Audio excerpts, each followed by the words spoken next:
Eventually this draft will fire off. Eventually.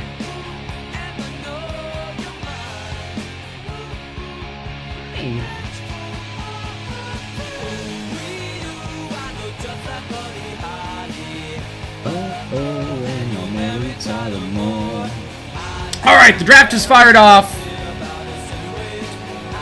We've got, what do we got? We got a Rhythmic Spiritualist, which actually is a pretty good rare. It's a 3-cost 3/4. If you're already in Wild, could be pretty strong. Shuffles things back into the deck and makes them better. We've also got Lullaby, Eremite. I think Rhythmic Spiritualist is not a bad rare to start out with. I think it's not a bad rare to start out with, especially if we're going Wild Sapphire. Actually, Wild Sapphire would be really fun with Rhythmic Spiritualist. Yeah, I think we can start out with a Rhythmic Spiritualist. I'm okay with that. Ah! Stop uppercutting my chin with your butt! Are you going away now? Or are you coming back? You're coming back. Let's not kid ourselves.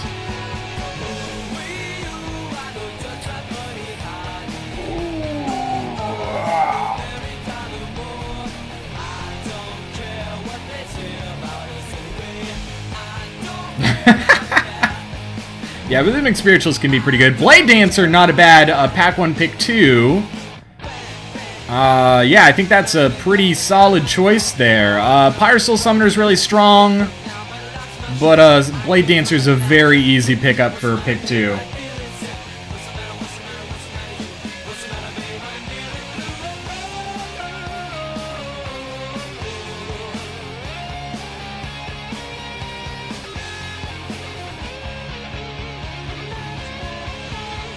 Are you looking at my mouse? Oh yeah, I can totally make you look up by wiggling my mouse around at the top of the screen. Look how angry she looks.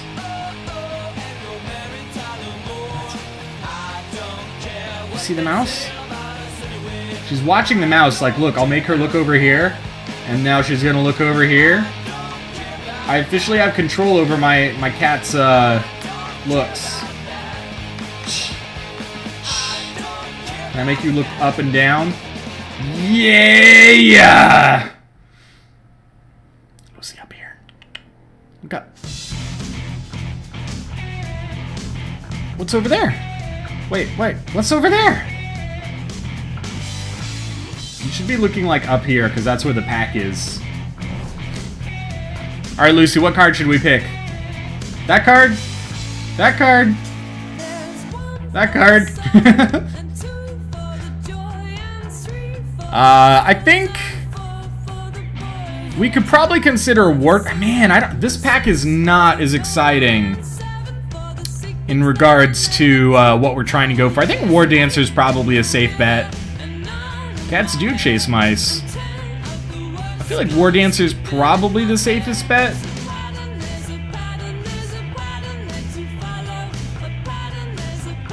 Lucy, look over here.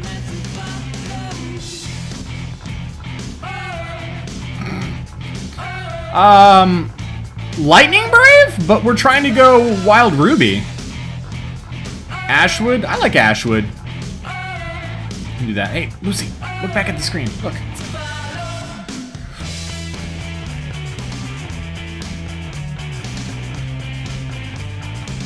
Oh, she lost interest. Lucy, look at the screen. Hey. Look. Look up there. What are you looking at over there? You don't need to look over there. Look at the webcam. Ooh, Grove Whisperer is not bad. Grove Whisperer is not bad at all. There's also Stargazer. Yeah, Grove Whisperer is good. We're gonna go Grove Whisperer. Second pick is too early to commit. Lightning Brave opens up Wild Sapphire. That's true. That is true.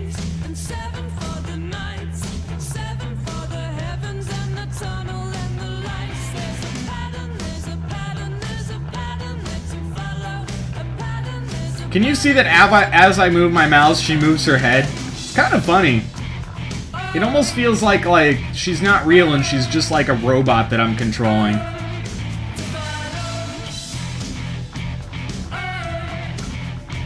Oh, she lost interest. Wait, no, she's back.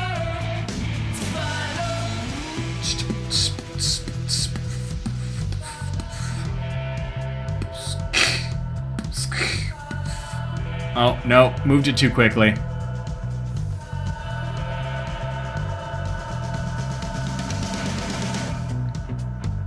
I mean, they might be. They might be robots.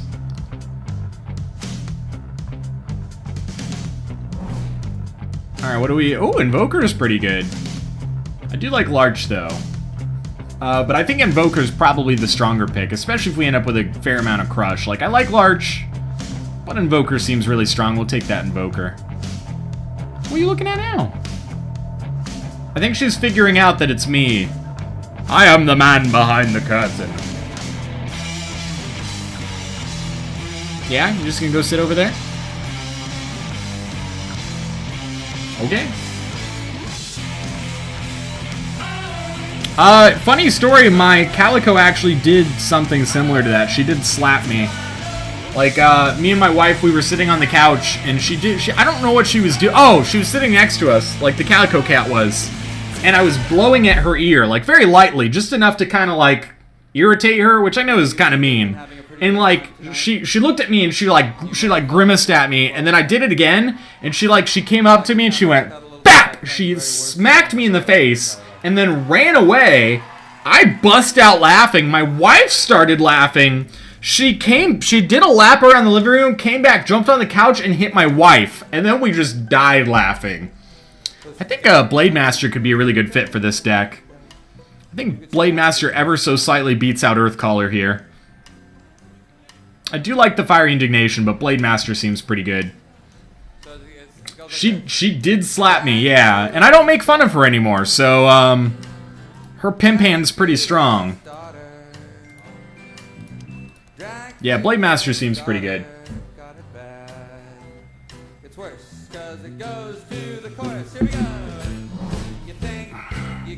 Ooh, I like Deathmask Assailant. I like Deathmask Assailant a lot, especially since we have that Invoker. Man, we hardly have any wild. Well, we got 3 strong wild cards. But we'll take a Deathmask.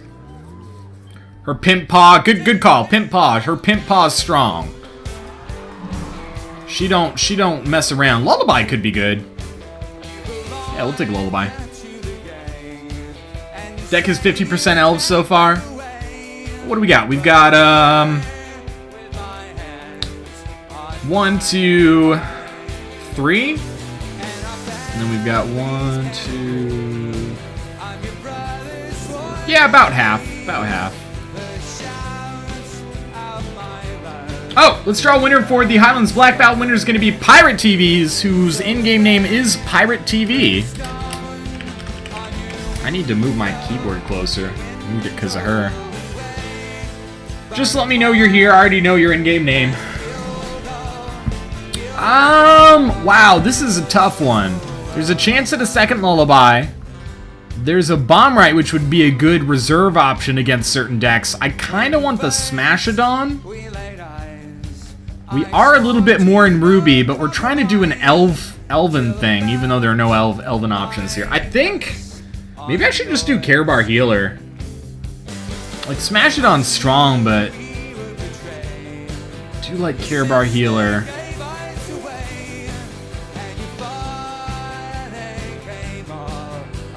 Oh, snap. Sneaky, sneaky. I'm gonna take the Smash. War Dancer makes a little bit more sense now that we've got a Blade Master. I think that's fine. Not really that secret. Is it something about shoutcasting? I'm curious who's still in the running, because it's obvious that, like, we know a lot of people are going for those caster roles. But I don't know who is, like, openly communicating who's still in it, because I know we're now on round 2, is what I've heard. Obviously via Hacky and Dinotropia. But I'm curious who else is still in the running. I'll take a Scorch for the sideboard. Another War Dancer would be fine, but I like Scorch. Dracula's daughter. Dracula's daughter. Are there any cards here that we might not run? I don't think so. I think so far we like every card we've picked. And Scorch is actually a pretty good option to have in the reserves. Now you're complicit in the worst song ever written. Now my face is all itchy because of Lucy. Dang it, Lucy. Where'd she go? She just, like, pieced out. Oh, she probably went to go drink water. I think a Dryad's probably a good thing to have here. It's our first 4-drop. It's a fairly solid card. good, usually good to run one of a Dryad because I often find that when I get Dryad, there is a use for it. I do like Dryad. Let's get Taint out of here. We're not going to run Volley of Arrows. We're probably not going to run Gossamer Tears. Taint could actually kill our Blade Master. I know that seems like a silly reason, but that's my logic. We'll take a Stinkhorn Soup. We might not main deck it. We might. That's fine. We're on a pretty good path so far, and I think Pack 2 we're going to get more of the ramp cards. We should get some of the ramp cards like Light Lyricist, maybe a Sky Dancer, because I think someone was cutting those going this way, but going the other way we might have a... I'll take Vandalize for the sideboard. Reserves! Man, I'm having the hardest time not saying side. Oh, okay! Okay. I think that's what we take. Storm Drummer would have been nice. Incubation Webs is super scary, but I think we go with the on-color rare that is one of the strongest cards. That's brutal. What do you guys think? I think we're going Periwinkle. Go Elves, go. Yeah, it's pretty bonkers. That is pretty bonkers.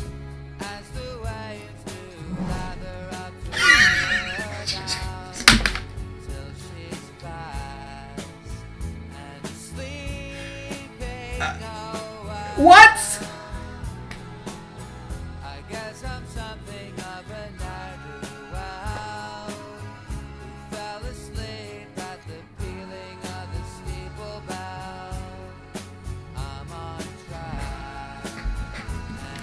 Yeah. I would have wanted the Predatory Prey, but wow.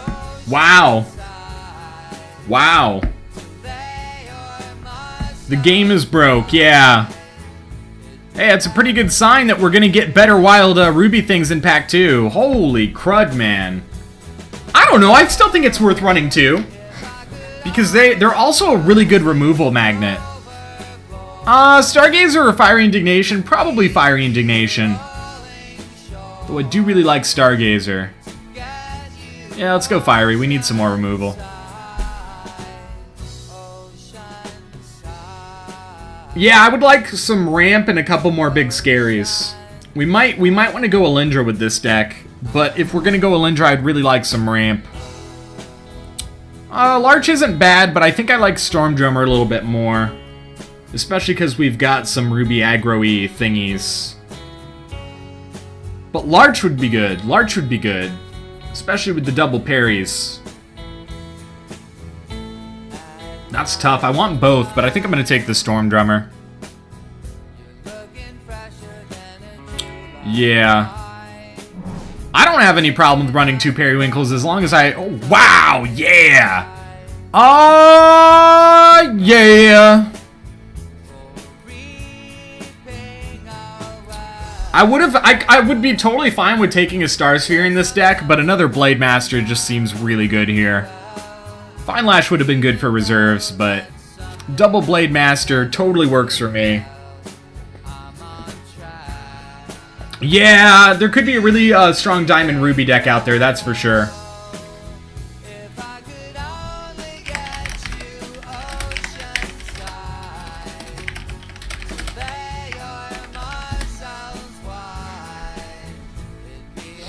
If anybody has better Twitch TV installed, you can use shard emotes. All you have to do is type Hex, and then the first letter of the shard name capitalized. And all 5 of them are in. I think Larch is good here. Bruiser is okay. There's some good blood cards in the pack. Another War Dancer wouldn't be terrible. But Larch gives the deck a little bit more consistency, and it could potentially proc Periwinkle. I think Larch is good. You have to spell out the whole name. You have to... What were you trying to... What? There isn't a shard that starts with P. Shosny, you're drunk. What are you trying to type?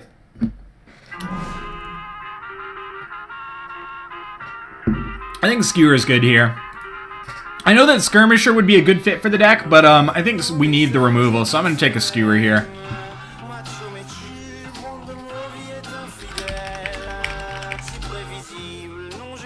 There you go.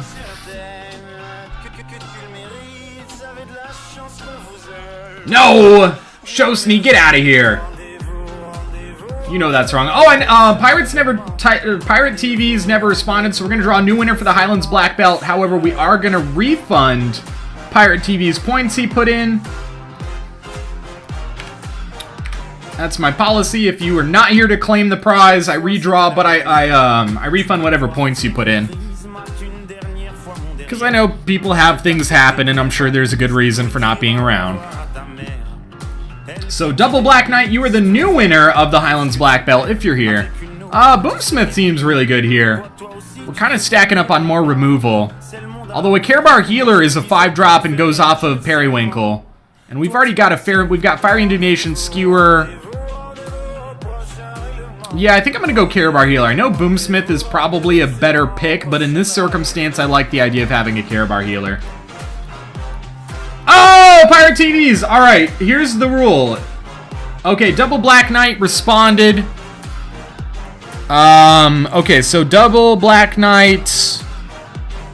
What did you... This was the Highlands Black Belt. Yeah, sorry, Pirate TVs. You gotta be around. You gotta be around. Okay, so Double Black Knight. Your in-game name is Double Black Knight. Simple enough. Did I just miss a pick? I don't think I did. Another War Dancer could be fine, I guess, but I kind of want to get rid of this Pride's Fall, not gonna lie. I did refund your points, though, Pirate. I did refund your points.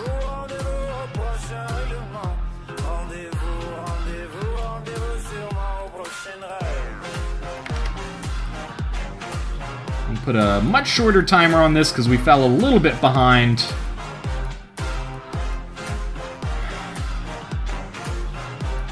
Now you have 2 Periwinkles. Would you put the Damage Gem in the Grove Whisperer? Ooh, that's an interesting thought. We'll talk about it. We'll talk about it when we get there. Fury Seeker seems like it could be a thing. And I might actually want to run Cressida. Yeah. We still have pack 3 to go, though. So maybe we'll get better stuff.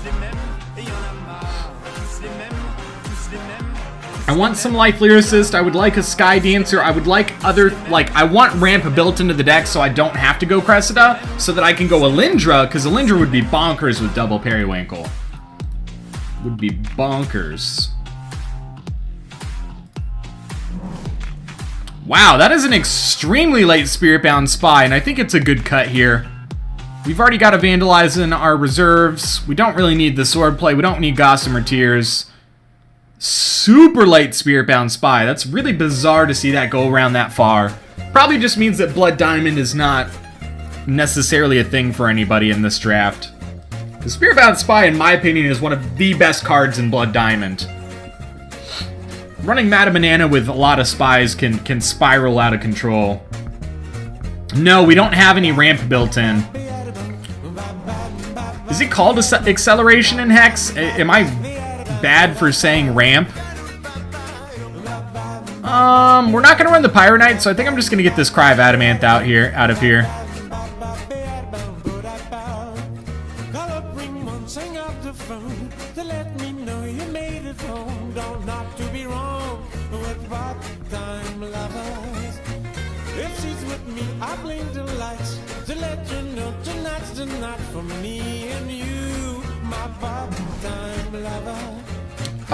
Red for Ranger could go in the deck, but I think I'd rather just get rid of the Etherealize. We're trying to go Elves.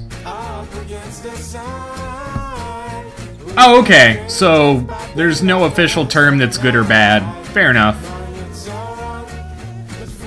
Yeah, no, we don't. We don't. The only thing we have is an Ashwood Soloist. That's the only,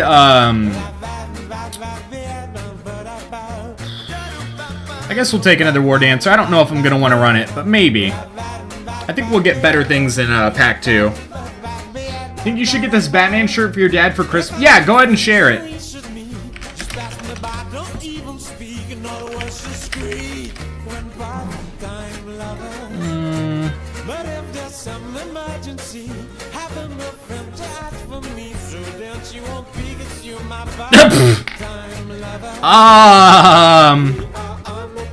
I don't know if that's an appropriate dad shirt. That's something I wouldn't necessarily want to see a dad wearing in public.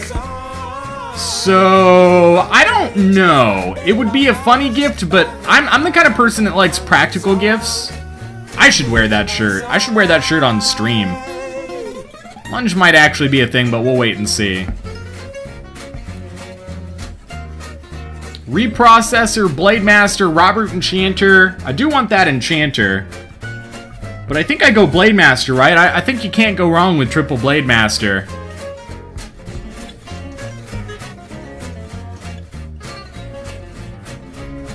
Oh, that's a cool shirt.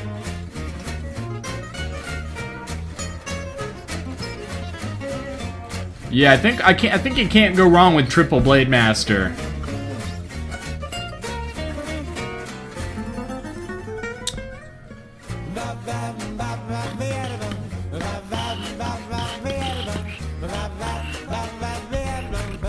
Yeah, we're gonna value elves pretty highly in this now.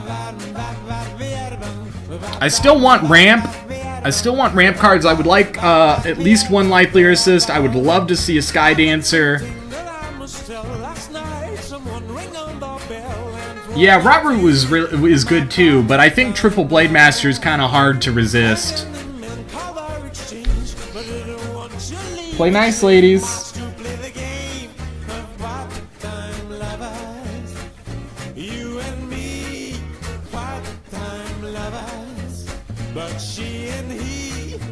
Need a Vine Lash for reserves? Yeah! I think you're right, that would be nice. Yeah! That's what I wanted.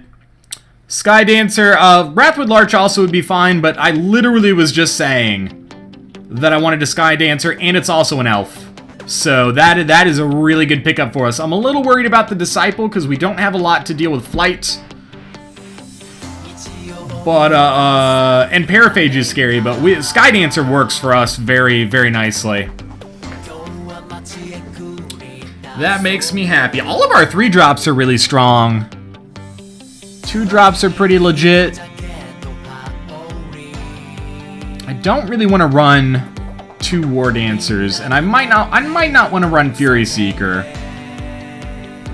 We'll see, though. It's really just going to depend on the way that the rest of this pack goes.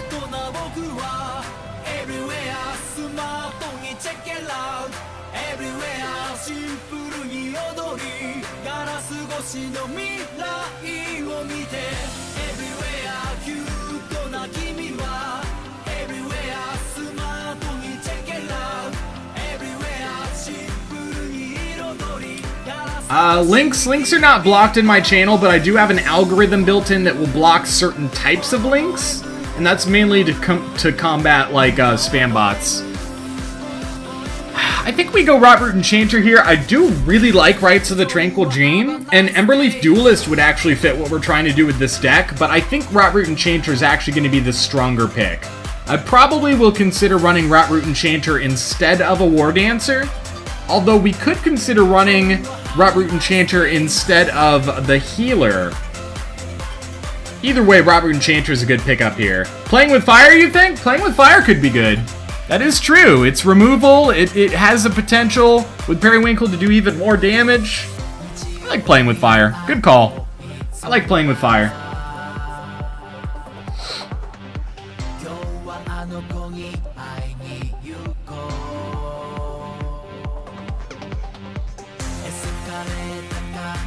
This music video is actually really entertaining. There is a Vine Lash here, however, I prefer Rites. I actually, I know that people are torn on this, but Rites of the Tranquil Dream is a card that I really, really like. Especially in a troop-heavy Prophecy deck, which is not really what we have, but I like Rites of the Tranquil Dream. I also like, Oakhenge Ceremony and Mentor of the Oakhenge. So I'm very tempted to take the Rights of the Tranquil Dream here, but I know that Vine Lash could be really nice for the reserves. I'm going to take the Rights. I'm going to take the Rights. It's a card that I enjoy.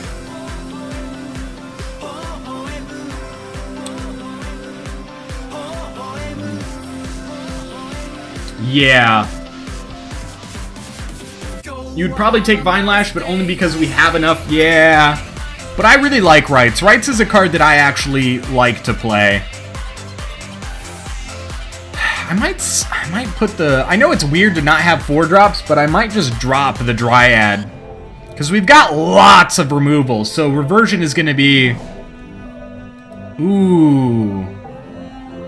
Staggering Blast, Larch, or another Fiery Indignation. I think I'm leaning towards Staggering Blast here. Staggering Blast can be a win con, for sure. Lots of strong Venom... not lots, but several. Arachnomancer, Webguard. Empiric Kiss is pretty solid removal. I'm leaning towards Staggering Blast. I would not have minded another Larch, but Staggering Blast can be a win con. Maybe we... Do we put Lullaby in the reserves? Maybe. Lullaby is strong, though.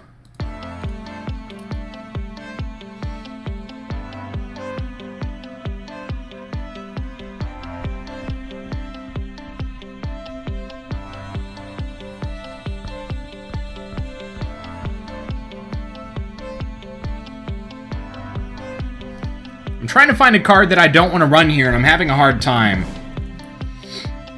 Oh! Hooray! Hooray. Life Lyricist, not only an elf, also a form of ramp, aka acceleration, which I've never called it before, but I like that word. I think Life Lyricist is the clear pick here. I think this is a card we actually want in this deck. In fact, this will probably easily replace the Soloist. It doesn't have to replace the Soloist, but I think it's a better fit.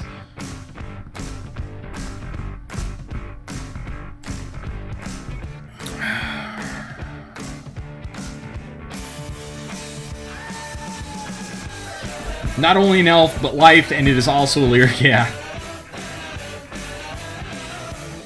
This is the card that we're getting alternate arts of for Christmas, right? Pretty sure that's the case.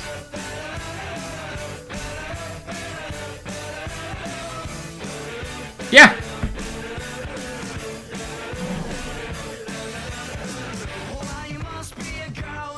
Ooh, another Staggering Blast is awfully tempting. Even if just to get it away from our opponents.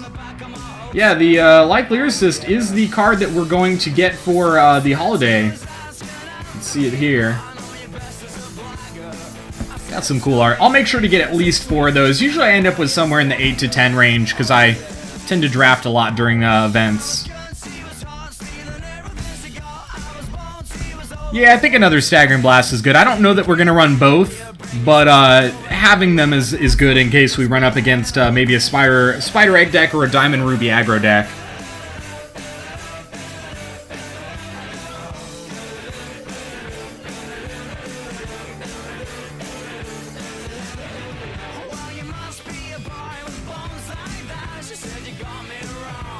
I think it's a cool art. I dig it. Predatory Prey seems really good here, but there is a Death Mask Assailant, though. That's kind of tough. Predatory Prey, however, could be doubled by Periwinkle. Wow. I think we go Predatory Prey. Prey seems really good in a double Periwinkle deck.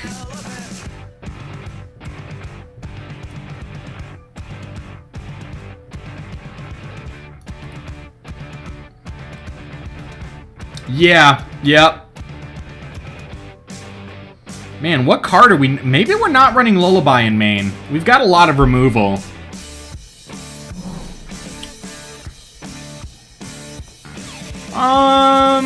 We're not going to run Volley of Arrows, so we probably want to get rid of Shard Call, Abominate, or Lunacy. Those are probably the 3 cards most likely to be good. Because Spies are passing so lately, Or at least it did in Pack 2. I don't think Abominate is necessarily a big threat.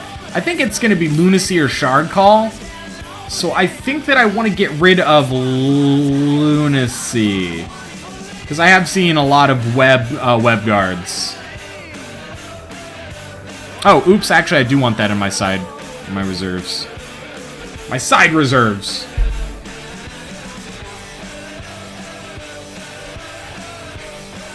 I'm sure there are Shukadaj. They gotta have those somewhere, right?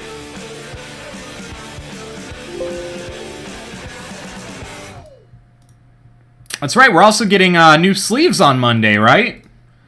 What is this still doing here? That's crazy. I mean, Spirit Eagle could be a threat, but the Super Late Infiltrator is just baffling. That's just baffling to me.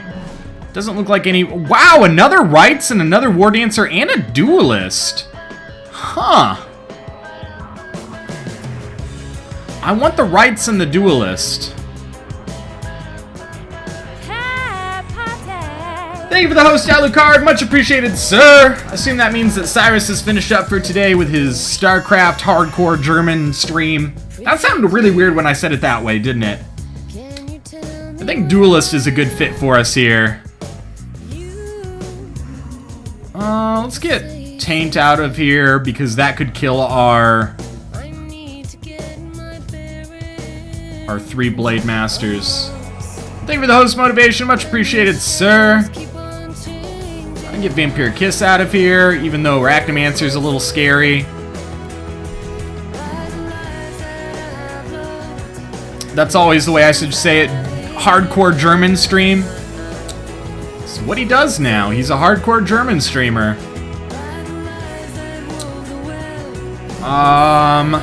Man, I need to cut a card and...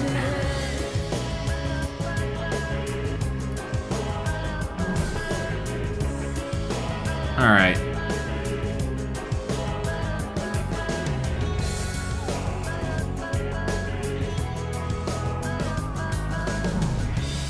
Okay. I feel like I might actually want to run Cressida in this deck. With 3 Blade Masters, I'm probably not going to hurt to use her power. I know Cressida is risky because it's 17 health now. Alindra could be really good, though, in this deck. Alindra could be killer with double Periwinkle. So what are we cutting, though? I'm going to run to the restroom. You guys think about what we should cut, and I'll be back in just a second here.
This is a triumph.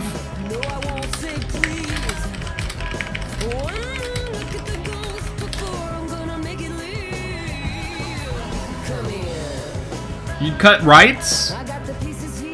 Drummer, War Dancer, or Skewer? Well, we like the War Dancers because they're elves, they have Crush, and they're 5-drops, right? The Death Mask or Rites? Yeah, I think Rites might be the one on the chopping block. How many troops do we have, by the way? We've got 18, which is really good. For removal, we've got Fiery Indignation, Playing with Fire, Skewer, Staggering Blast, Predatory Prey. That's an okay mix of removal. Let's tack this down to Wild Ruby. See what we have in our reserves. We have Scorch for the sideboard, Stinkhorn Soup, Lunge. We've got Lullaby, another Staggering Blast. That's pretty good. That's pretty good. Yeah, the reason we like the War Dancers is because we have 3 Blade Masters and 2 Periwinkle. So the Blade Masters in this deck make a lot of sense. I think, you know, I'm almost feeling like maybe we don't need the Grove Whisperer. I know that seems like crazy talk, but like, what do I socket this for? Unblockable? Probably makes the most sense. Speed wouldn't be terrible. Spell Shield could be okay, but we don't really have a lot of permanent buffs that are going to end up on her, and that's why I usually like Spell Shield. We could just straight up give her +1/+1 so that she ends up being a 5/6. I don't hate the idea of this can't be blocked. Yeah, I like Healer. I like Healer a lot. I don't know what I want to socket her with. The problem is we are emphasizing elves in this deck because we have 3 Blade Masters. So we've got 1, 2, 5, 6, 7, 8, 9, 10, 11 of our troops. 11 of our 18 troops are elves. Can't be blocked is good. Yeah, I think I agree. I even though I don't normally like putting unblockable for matchup number 1, I think I still do like it. The nice thing about that is it means that even if we end up in a mirror match, their Ruby troops won't be able to block our Grove Whisperer. Only their Wilds will. Yeah, and I do like Alindra here. I do like Alindra. She's a 21 health champ. And the potential of doing double Gigantisar off of a Periwinkle is really, really strong. We don't have a lot of ramp or acceleration built into the deck. We basically only have Life Leer Assist and Sky Dancer, but I still think that's okay. This is a good mid to late game potential option. We do have more Ruby than Wild, believe it or not, with all these low drop Rubies. So I think what we're going to do is we're going to do 9/8. We do have the Larch to potentially give us another Wild Shard. And we do hit double Wild at 3 drops. And we hit double Ruby on Skewer. Man, that's tough. I think that's okay. I think we can go 9/8 and we'll probably be fine. Because we just have so many of our low drops are Ruby. So I think going 9/8 makes sense.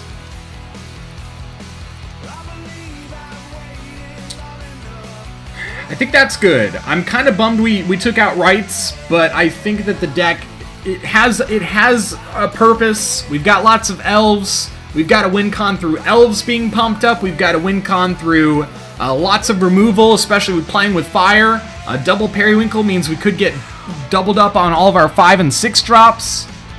I think this deck has a lot of potential. And of course, Gigantisar can be huge.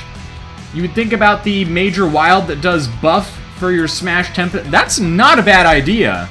That's actually not a bad idea. The Major Gem, I know what you're talking. You're talking about when this enters play, target troop you control gets plus attack and defense equal to this troop's attack and defense. So it'd be a +3/4 and then be just a body on the board. And we could, if we played that, we could play it on Smashdown. We could play it on War Dancers. We could play it on one of our Blade Masters. We could play it on Assailant. There is a lot of potential for that to be strong. In this deck, at least. But I think I still prefer Unblockable. I think I'd rather have a 4/5 Unblockable than a buff for 1 turn.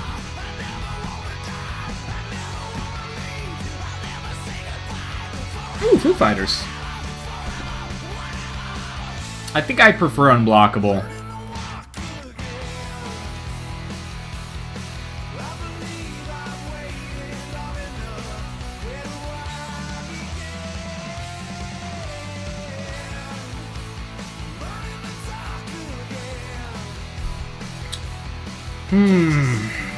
This deck is pretty stacked almost any way you go. I think you just have to ask, what do you think the other drafters are playing? That's a good question. So I don't think that there's a really strong Blood Diamond deck out there.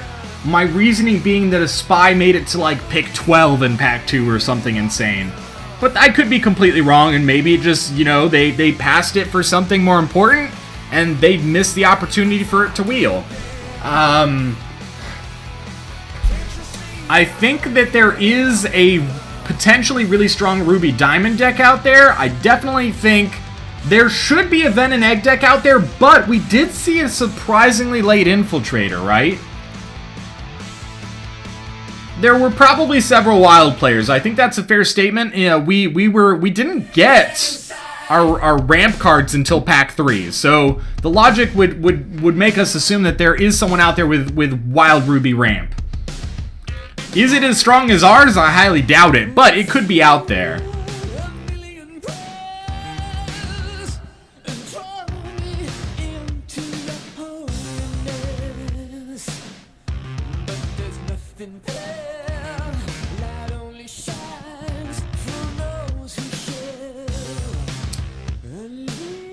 I think this is good. Let's select a sleeve. Usually when I run Wild Ruby, I like to run my Jadim sleeves because I pick the sleeves based on what deck I'm playing usually. These also vaguely fit Wild Ruby, but obviously those are bunny sleeves. This one kind of fits Wild Ruby. But I think we go Jadim sleeves. Yeah, Ruby Diamond is the one that scares me, but the good news is we do have a lot of really strong reserve options for that, right? We've got Lullaby, we've got another Staggering Blast, we've got Scorch could be okay. It's not gonna hurt the Pyres or necessarily kill the Pyre Souls. But we do have Fiery Indignation, Skewer, and Predatory Prey. I think this is okay. I'm gonna save the deck. And by the way, who's excited for the Christmas event? I like the sleeves. Check out those sleeves. How cool are those?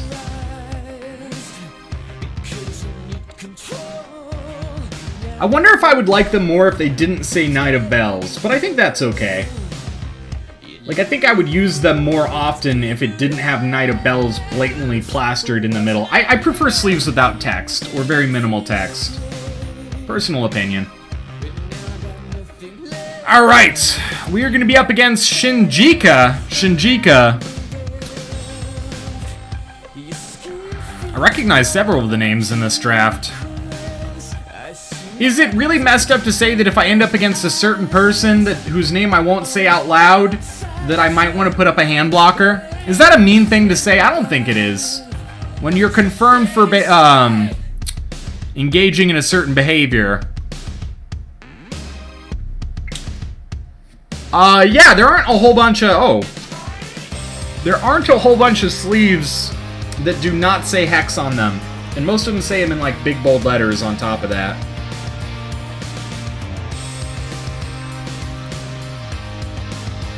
I can't knock you out round 1? Yeah.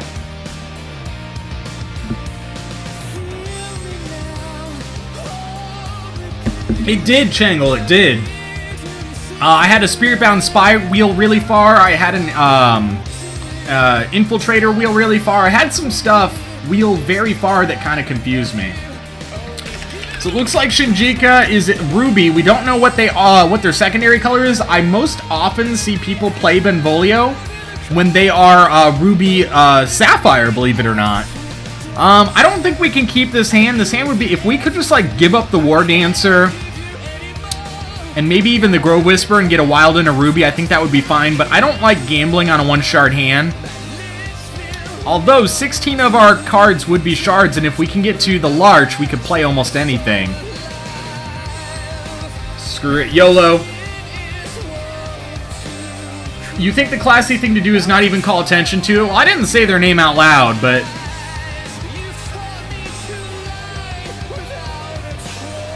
You know, I'm of the mentality that if you engage in if you engage in confirmed despicable behavior, then my requirement to be classy towards you is forfeit. That's my personal opinion. Okay, there we go. So now we can get Sky Dancer down next turn. We'll pop the Larch at the very end of his turn. We could even consider doing Rhythmic Spiritualist to have a nice big thing on the board, but I think it's smarter to get the Sky Dancer down and ramp up into our other stuff. I agree, I agree, JJ.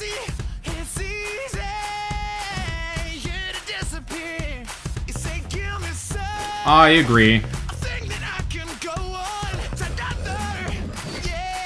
I don't like the Cackler, though. Maybe I put down, if I draw a Ruby, I might play a Blade Master. And we do draw the Ruby. Nice. Because I really don't want to take 5 damage, but he could also have removal spells. Oh, no, absolutely. That's not something you mention in a professional setting. I agree, absolutely, Hacky Channel. That's not something that should be brought up during the 100K tournament, but in my individual stream, when I know that he did engage in that behavior,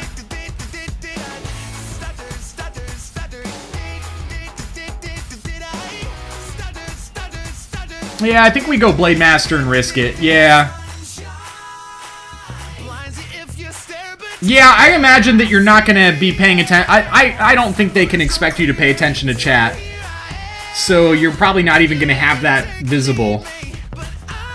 I mean, chat might be saying stuff. Chat might be smack talking, which I don't think is really necessary for that level. But I'm just saying for this level, I'm sorry, I don't trust that person. I don't trust that person. They confirmed engaged in despicable behavior, and that they've forfeited their right to the respect, I think. Yeah, chat can do whatever they want. Does he have the Skewer? He has a Stirring Oration. Okay. That's a bummer, but at least we don't take that damage. At least we don't take that damage. Ooh, Predatory Prey could end up being nice. Do I...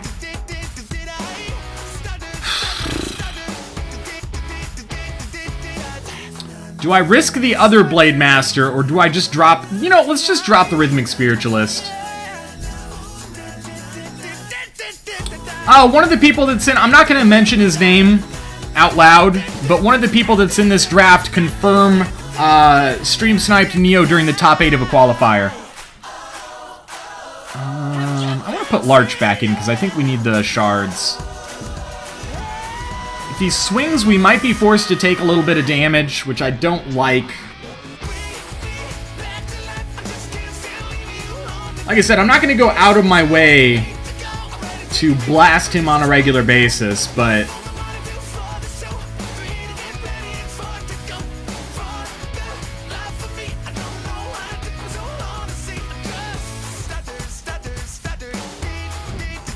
I guess getting the Sky Dancer wouldn't have been bad, because then we could have Predatory Preyed. 7 damage, huh? I'm willing to trade the Spiritualist for the Invoker if he doesn't have a really good combat trick.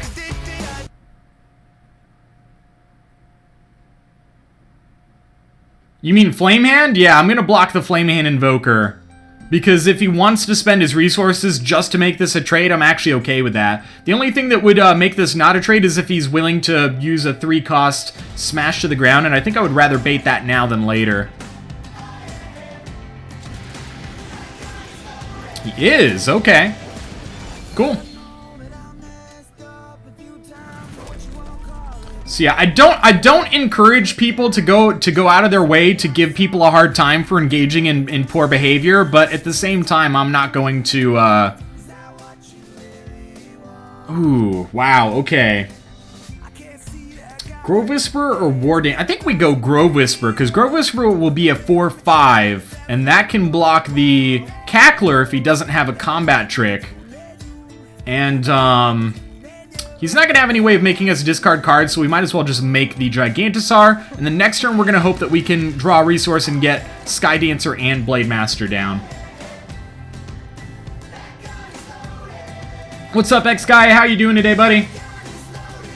Hope all is well with you.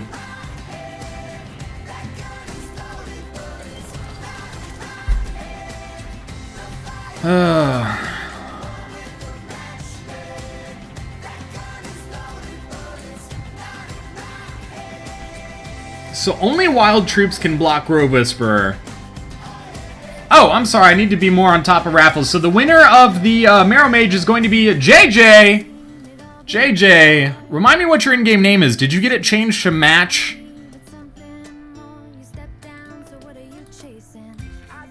Alright, I think here's where we risk the combat trick. What has he got?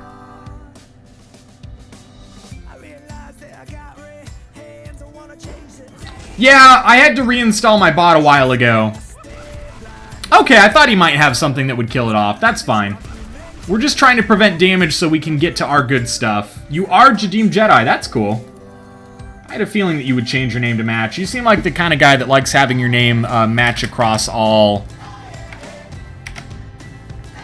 facets. Alright, I think we're going to have to put a much lower timer on this one because we fell behind again. So there's only an 8-minute timer on this Druidic Exoshaper, and then we will we'll do hopefully another more exciting giveaway here pretty soon. Dang!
This would make this a 3-4.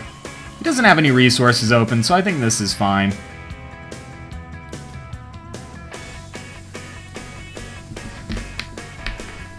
And I think we can afford to swing with Sky Dancer here.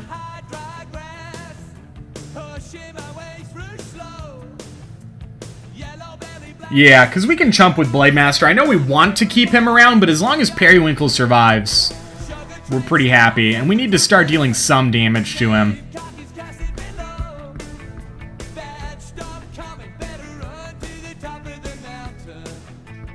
Oh, I could have swung with Periwinkle there too, huh? I should have probably swung with Periwinkle there too. That would have been 3 more damage. Yeah, yeah. 4-3 Swift Strike, huh? So if we draw a resource, we get to double Gigantosaur, probably put a Death Mask Assailant on it, and then use Fiery Indignation. I already said that, guys. Let's move on. Guys, I don't need to hear... I know there's a delay, but I literally already... Ooh. I like the idea of Double Blade Dancer. Is Double Blade Dancer better than War Dancer? Probably, because we want to play Assailant and...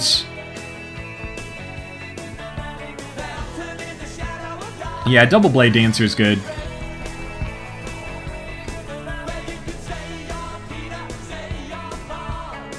Yes, the winner of the Druidic Exoshaper is going to be Tidin. Tidin, if you are here, sir, please let me know your Hex in-game name.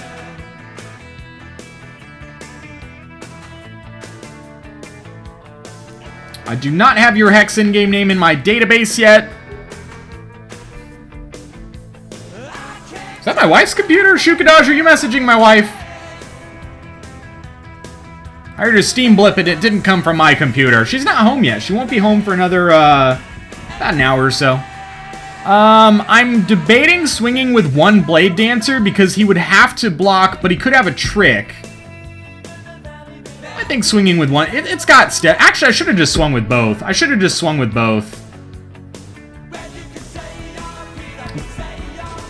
Because, yeah. Okay, alright. I want to get these Gigantosaurs down too, but we might be doing Assailant and Indignation to kill the Duelist over there. Oh shoot, he got his 5th resource.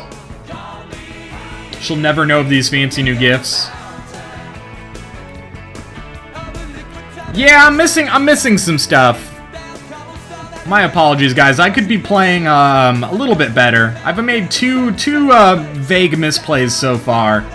Should have swung with both Blade Dancers, and I should have swung with that Periwinkle the other turn.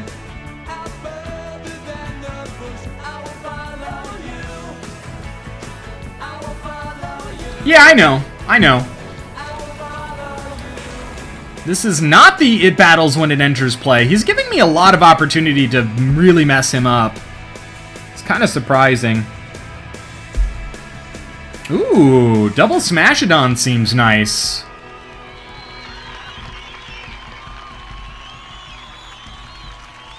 We could also pump up Blade Master. I do want to kill this Duelist, but I'm tempted to wait. Let's do this. Let's swing with both the Blade Dancers and see what he does. And then we'll decide what to play.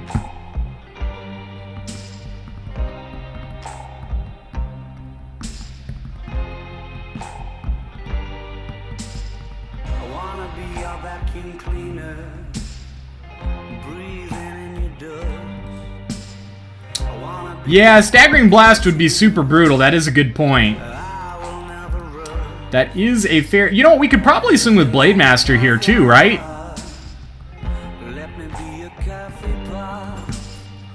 I think that's okay. Because if he blocks it with Duelist, we just pump once. And then things die.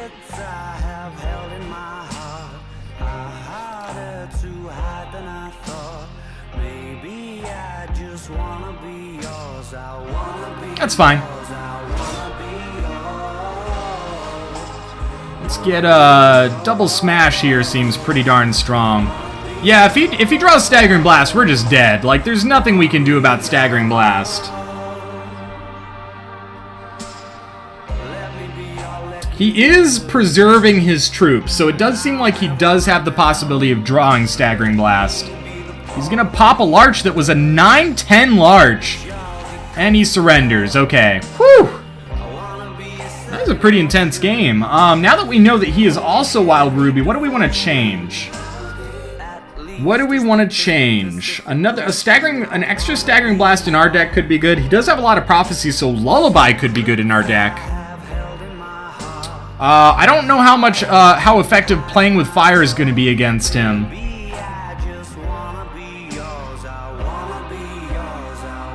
Oh, yeah, Care Bar Healer. What are we taking? Probably a War Dancer.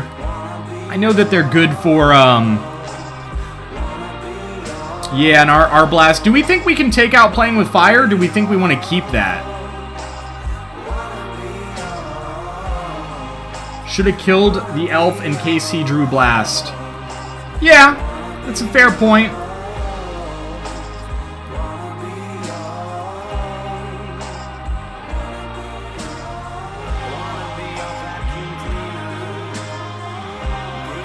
I feel like we could maybe live without playing with fire, because his deck is a little quicker than ours. He did have some... Yeah, he had some targets. Well, maybe we give up... He has a lot of removals, so maybe we give up, like, Death Mask or Invoker. Oh, that's right. Playing with fire can be damage to the face, so we don't necessarily want to give that up. Maybe... Shoot. This may seem crazy, but I'm going to give up Invoker. Might seem crazy. If you have Parry Out playing with fire suit... Yeah, I know. You can dome him with playing with fire. Yeah, I know. I put playing with fire back in. Whew. I can live with this. We draw one more Wild Shard and we are good. One more Wild Shard and we're good. I can live with that. I'm gonna play Wild first anyways, but... We hope to draw one more Wild Shard and then we're in business.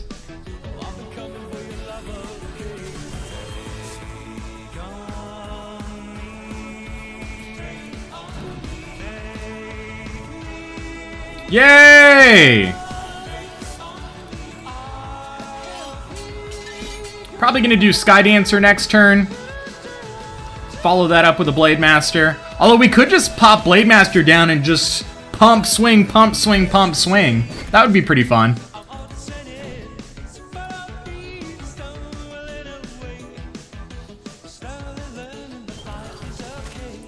What is the Primals? The Primals is is basically a Twitch team headed by Infamous Neo, and it is the biggest and the best of the Hex Shards of Fate streamers. Oh, thanks, JJ. This is a lot of these are requests, but some of them are things I personally chose. If we put down Blade Master, we risk removal. I kind of like Sky Dancer. Because we can pop Gigantosaur next turn to get that extra resource out of him. No, I should have done Blade Master, because now I don't want to block the Cackler.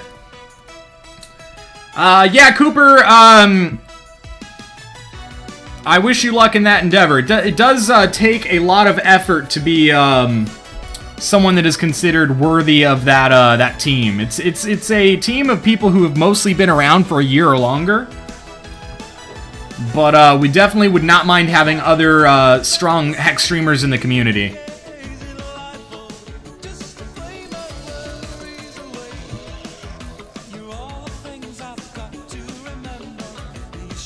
How many people are on that team, by the way? It's like 7 or 8, I think. It's 7 or 8.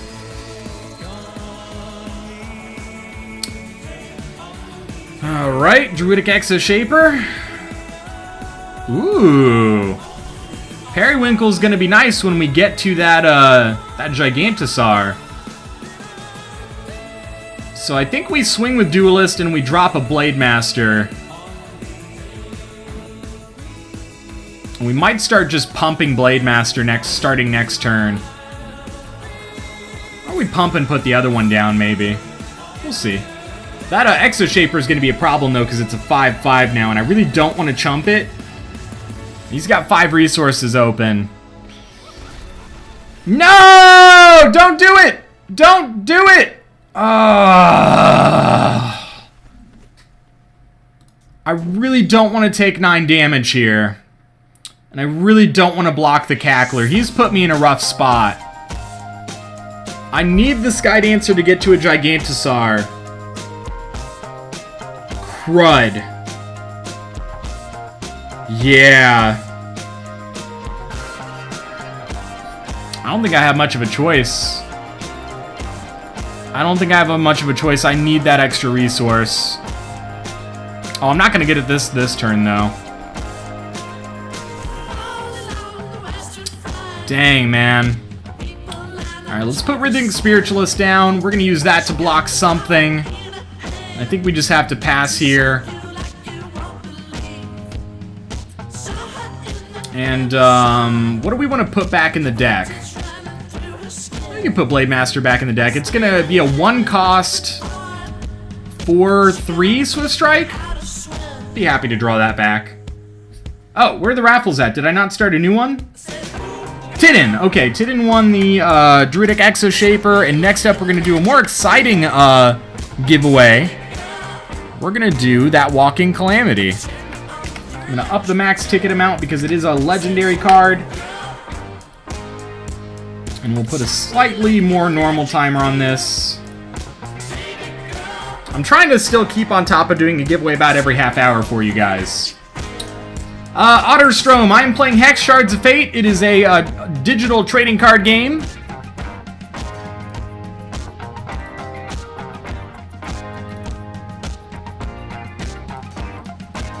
Alright, I guess we wait and see if he's combat tricking here. This could be really bad, a really bad turn for us if he has the right combination of cards to play. We know I think he's running at least 1 lunge. There's the lunge. So we lose 2 of our troops and he only loses 1. But we should be able to get Gigantosaur down and that will go a long way to helping us survive. Oh, you jerk! Oh! Wow! Brutal!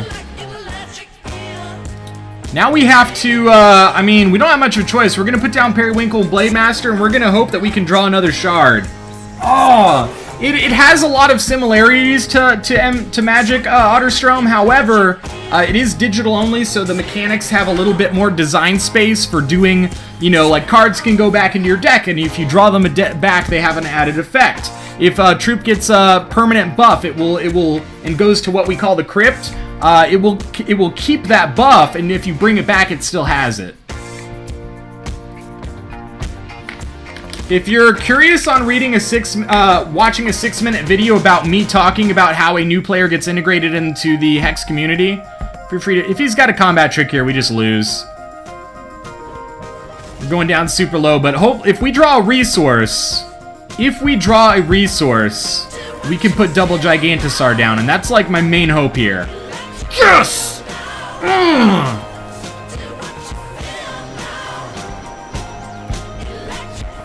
That's gonna help out a whole darn lot. A whole darn lot.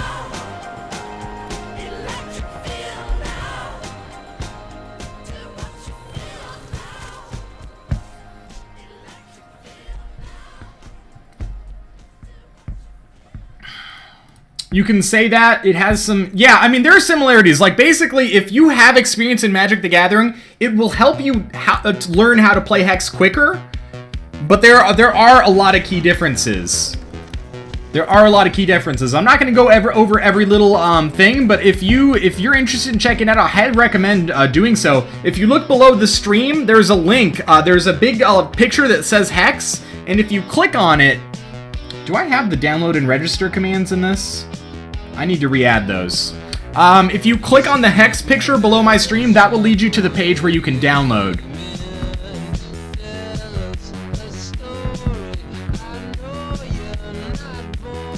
Okay, I think we can Staggering Blast next turn and win, right? And I think we can afford to swing with one Gigantosaur.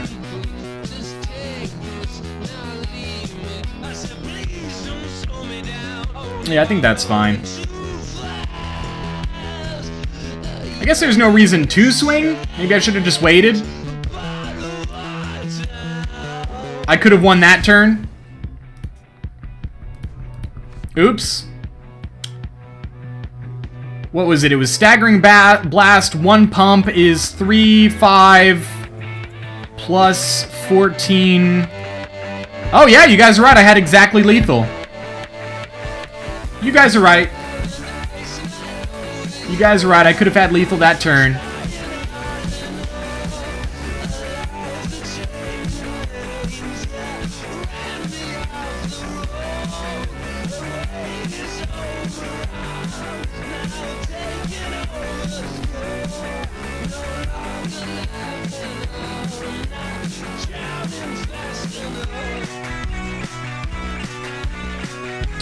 You type exclamation point request song followed by YouTube link. You can also type exclamation request song followed by the name of the song, and it will actually search YouTube and add the song, which is a really cool little feature there.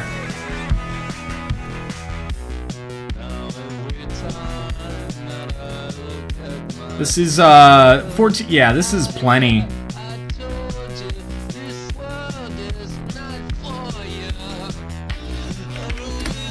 He was hoping for a skewer.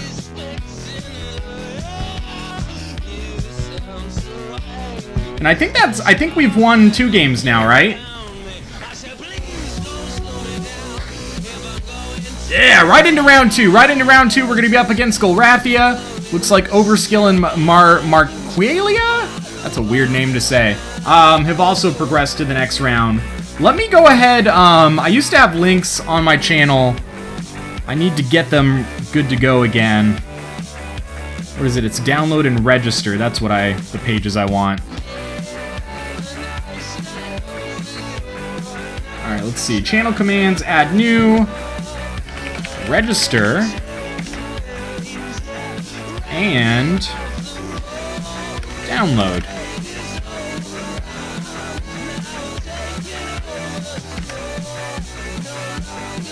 Test those real quick. Perfect. So, if anybody, thank you for the follow, by the way, MP646. Welcome to society. If you are a new player and you are not, or if you're a new person in the channel and you've not checked out Hex and you're interested in trying it out, those are the 2 links you need to get started. You can also use, there's a video that I can link you again if you're curious. I basically had a 6-minute video that I highlighted where a new player was asking me, like, how do I even get started in Hex? And that's under my, oh, I think this is keepable.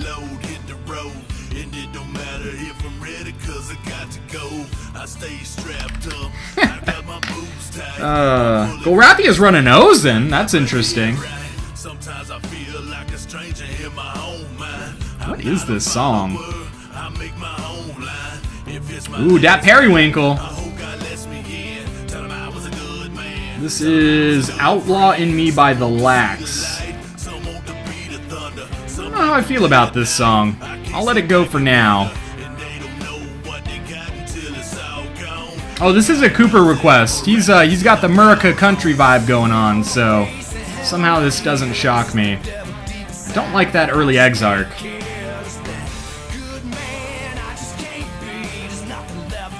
No, you're totally fine, Cooper. You're totally fine. Country's not really my thing, but I'll tolerate it in small doses. Yeah, Ozen. Wow, he put that on the Exarch instead of the Eremite? I would have slapped Ozen on the Eremite for sure. I would have slapped Ozen on the Eremite for sure. And wow, he actually hits a Spiderling. Wow. Good combo.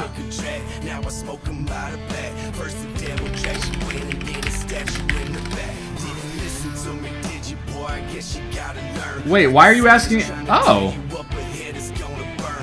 Sure, we'll put the War Dancer back in the deck to be even bigger and scarier and cheaper.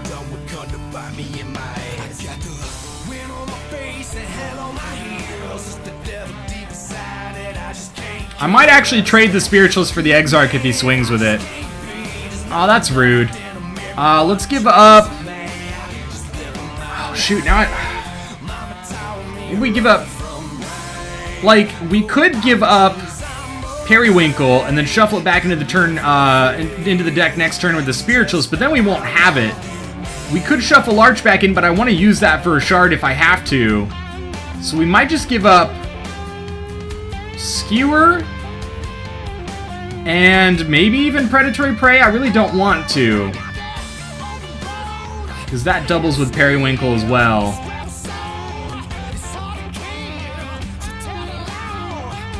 I don't like these choices he's making me make. What's up, Henix? How you doing today? Hope all is well with you. Man, this is a really tough choice. That's what I'm gonna do. That's what I'm gonna do. We'll take the 2 damage, he'll mill us for 1, and then we'll use Rhythmic Spiritualist to put that Larch back in the deck. I think that's okay. I didn't want to. Oh, he's not swinging with the Exarch. That's good. He does have Ozen on the Spiderling now, though. No, I needed that! I needed that. That was rude.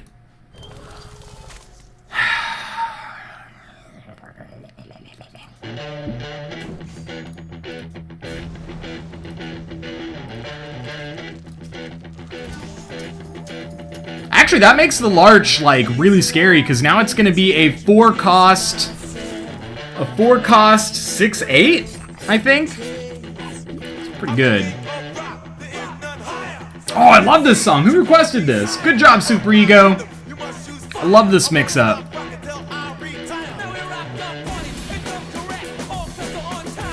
No! Oh my gosh, these mills and these spiders, man. Freaking brutal. Holy crud, man.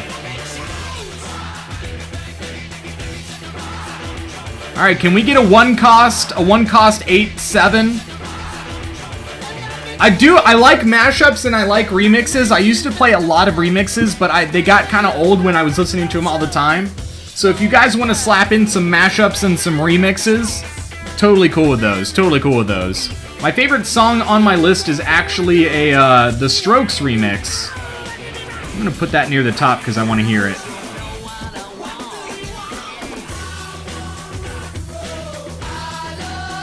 Where is it?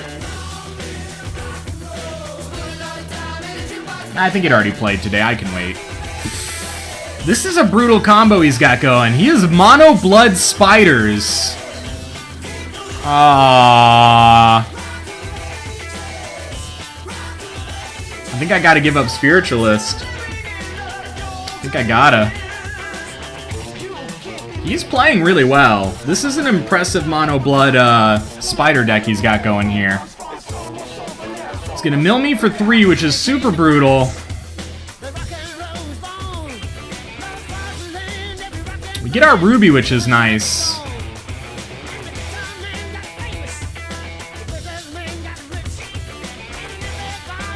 I'm really tempted to Periwinkle so that next turn I can do double Gigantosaur or double Predatory Prey. But I know it's slightly risky. But then if we draw a shard, we can Gigantosaur. Okay, I think we're going to do that. I think we're going to do that. Oh, and we can also play Blade Master. Yeah, it's fine.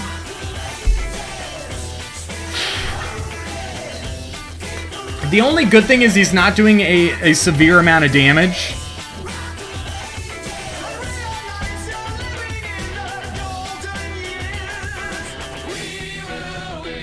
He's actually doing more Spider Suit, triggering air. No! Stop doing that! Oh, we could have had a 1-cost 8/7 crush.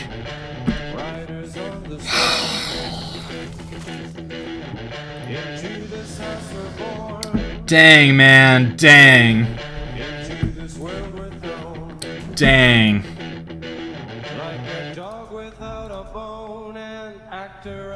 1 cost 8-7 crush that could be pumped up to a 10-9 crush. And we'll kill this Exarch soon, so we would have been able to just obliterate him.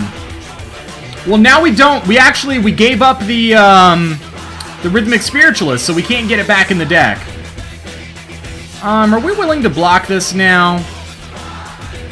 No, I don't want to lose one of my Gigantosaurs. I would rather double Predatory Prey. We can Fiery Indignation. Jeez, man. Calm down over there. That 1 costs 8-7. Okay. So let's do this. Let's double Predatory Prey. I think we're going to use this to kill the Vilefang Eremite and maybe one of the Spiderlings. Maybe we should Predatory Prey on Blade Master then. Either way, we're going to double a Predatory Prey. We're going to do one is going to be the Gigantosaur against the Eremite, and the second one's probably going to be a Blade Master against the Spiderling.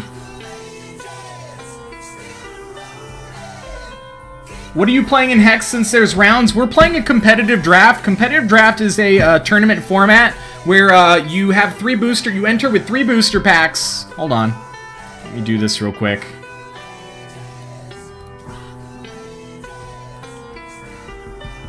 Let me get this taken care of real quick. I'm doing what is called a competitive draft. I enter a tournament with 3 booster packs and 100 platinum.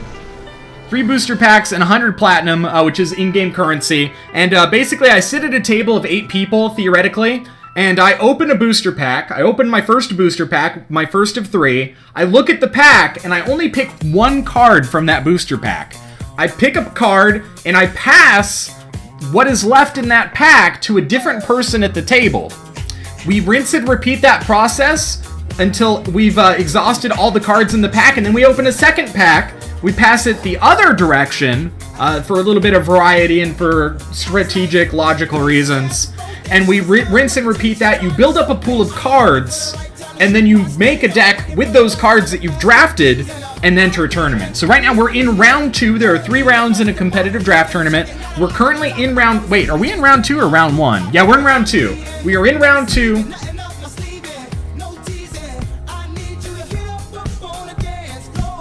Oh, I'm digging this. I like the remixes.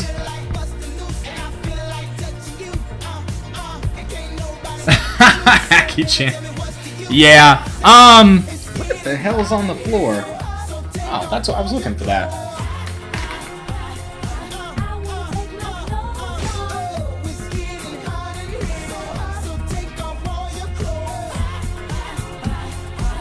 I think we're in pretty good standing here now. We should get double War Dance. No!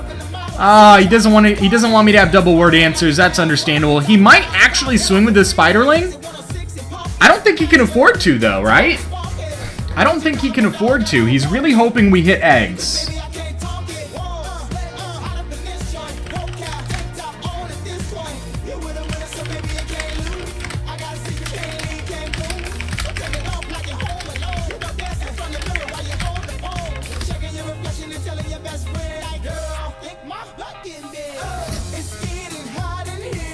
I'm digging these remixes. I don't think he can afford to swing, but he might chance it.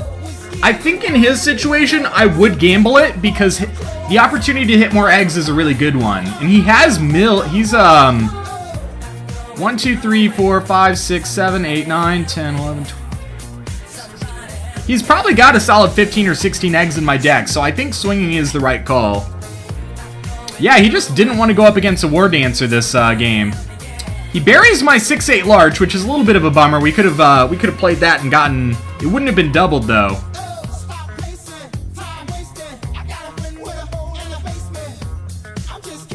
You just started Hex. Time to be pro. Otterstorm, if you have 6 minutes, you don't have to do it now. But if you click that link, it will lead to a video on my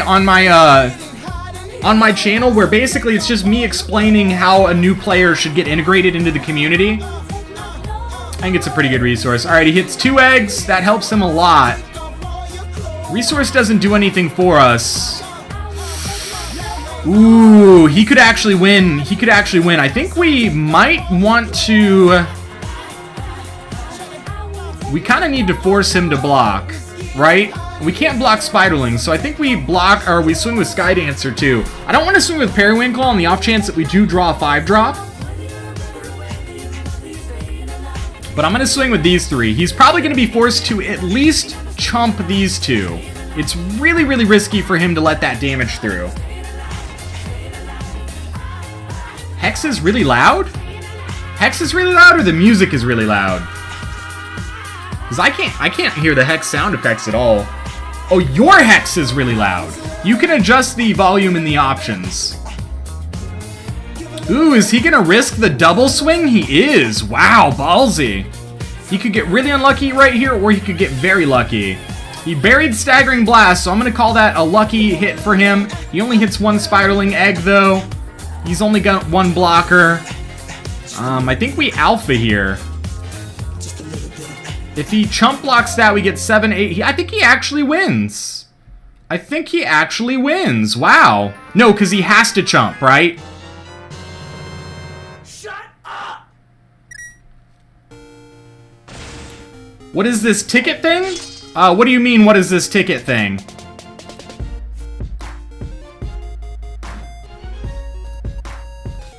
Oh, I've heard this song before.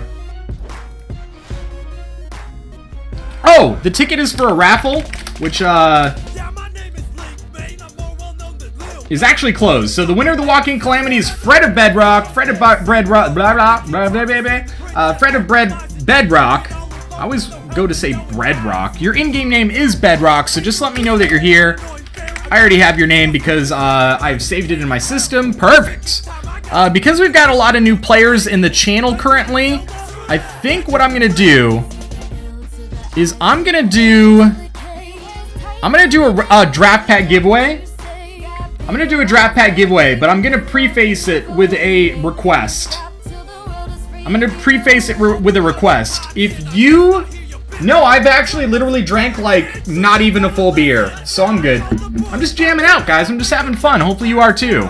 I'm going to preface the fact that I'm doing a draft pack code with the fact that I'm going to do it as a keyword raffle, and I ask that if you really don't need the draft pack that bad, that you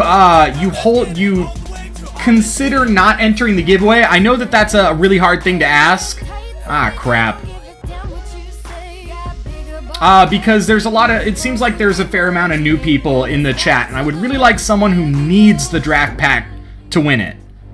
If I am under the impression that you are someone who really doesn't need it, and I know there's not... Oh, does that mean we win?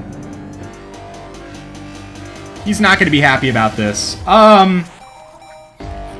Draft pack code. Keyword, new player. New player's hype. New player hype? New player.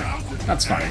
So yeah, I'm going to preface this with the fact that I would prefer someone who really needs the draft pack. Obviously, I can't tell exactly who needs it and who doesn't. But if a draft pack code is not going to be a really big deal for you, try to leave it for people who really, really need it. He just surrendered. Okay, we're up against spiders, so we do want to get the other Staggering Blast in. We can give up...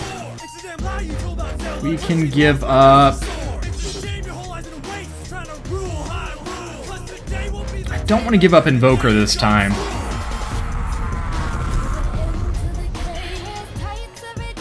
It's the only thing that makes sense, though. Maybe Storm Drummer. I like Storm Drummer, though. I don't know. This is tough. I need to... Oh, Lullaby? Yeah, Lullaby could be pretty good against him, especially with him running Ozen. Click the link in the description below. Then check out the new shirt and get the song on iTunes. Yeah, let's give up Storm Drummer. I know that seems weird. Another heart container. Quick, click and it. You're dying. You're low on health. Click it. I hate these outros. Okay.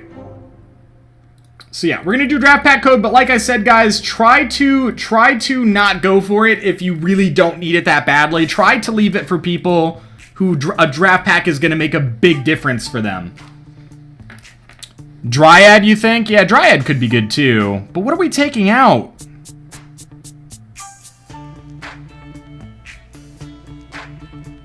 Scorch? No, I don't think we need the Scorch. Shit. I think I'm just gonna 41 card Specialist. Okay, that's the best I can do right now. So yeah, like I said, guys, vaguely avoid entering for that draft pack code unless you really need it. I'm gonna take that from here. Get that ready to send.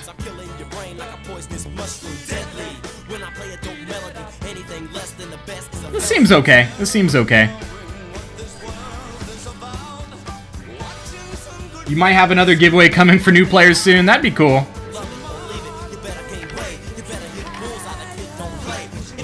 Okay, I've got that good to go. Perfect. Okay, so we can do, we might actually put Assailant down first. I do like that we picked up Rhythmic Spiritualist. That could be nice. And Staggering Blast could be really strong against him, but we'll probably hold on to it for a while.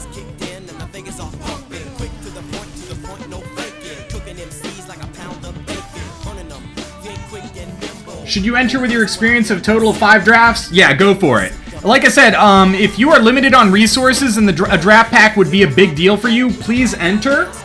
If it's not going to be, like, if you have, basically just, you should be a judge of your own character. If you have the resource, oh, stop.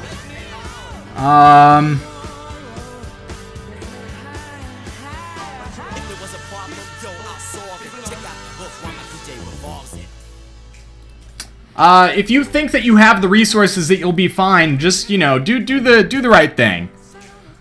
Obviously, I can't force everybody to do the right thing, but that's all I'm asking.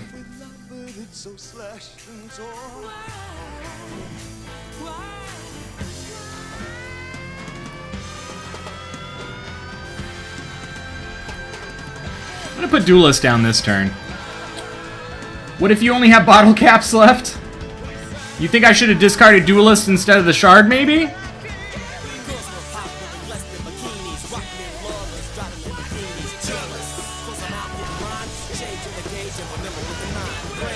You have Pro Player tier? I don't know if you need it if you have a Pro Player tier. That to me defines not being limited in resources.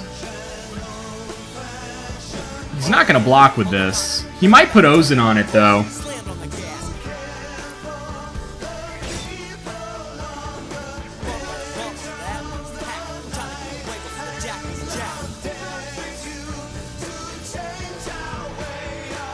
You know, obviously if you kickstarted a $250 tier, I consider that not being limited on resources. Personally. You only have 40k plat? Oh, pirate.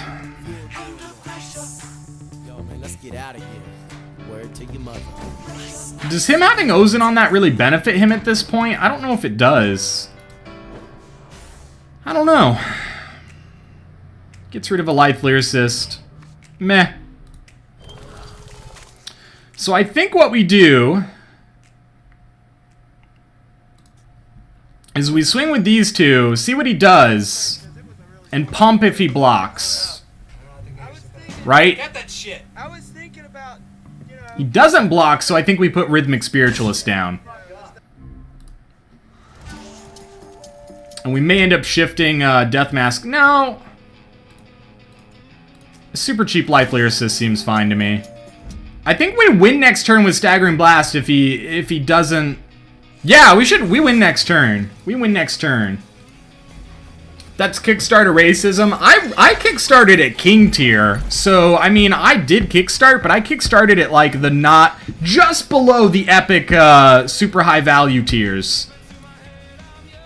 Yeah, Staggering Blast means we win. Doesn't matter how many eggs he hits. None of that matters. He's like, yay, I hit an egg, and I'm just like... all over him.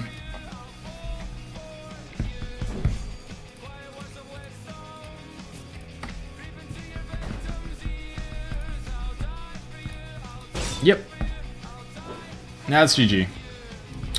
And that is us landing in the finals there. That is us landing in the finals. What's up, Segresso?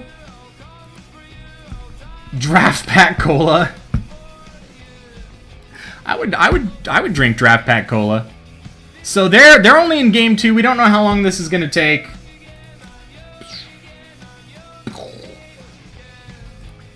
You wish you could get the Kickstarter stuff now? Yeah, if I could go back in time. Like, to be fair, when the Hex Kickstarter happened, I was a server, like a food server at Native New Yorker. I don't know if many of you are familiar with. There's a chain of restaurants called Native New Yorker. It's like a wing and pizza place. I was a server at Native New Yorker. I lived in an apartment with my girlfriend at the time. We weren't even engaged back then. And I just didn't have a lot of spare money. I had never kickstarted something. For a significant amount of money. I did little Kickstarters, you know, like 10, 20 bucks, things of that nature. But I'd never dumped a lot of resources into a Kickstarter. So I saw that there was a Penny Arcade comic that was talking about Corey Jones being the devil for putting gems in, actually, I kind of want to find that comic real quick. Penny Arcade, Corey Jones.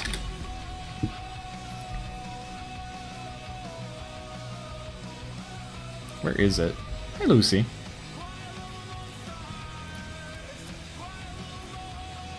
Where is it? Here it is. Here it is. So this is the comic strip that led me to backing Hex on Kickstarter. Right here. And I'm sure many other people found the Kickstarter the same way. So Penny Arcade posted this this comic, and I had heard of Corey Jones because they also did a comic about when he did WoW TCG. They were joking about him being Satan for making, you know, the WoW trading card game because, see, in 2015 we called Corey Jones Satan the Devil for masterminding the World of Warcraft trading card game. Today in 2013 he kickstarted the CCG Hex, a game where cards have gem sockets allowing you to socket gems into your cards. This man is a menace and he must be stopped. And I thought this was hilarious. So I went from this to the Kickstarter, which, let me see if I can find the Kickstarter real quick. So as many of us did, I went from that comic, I checked out the Kickstarter, because I've always liked trading card games. Where is the actual page? This is not, I don't want the updates page, I want the campaign page. There we go. So I went to the, let me see if this will still look okay. I went to the campaign page, and you know, you can see that it ended up raising almost $2.3 million, which is insane. And the Kickstarter video is hilarious. In fact, I'm totally okay with watching it. Actually, let's find it on YouTube.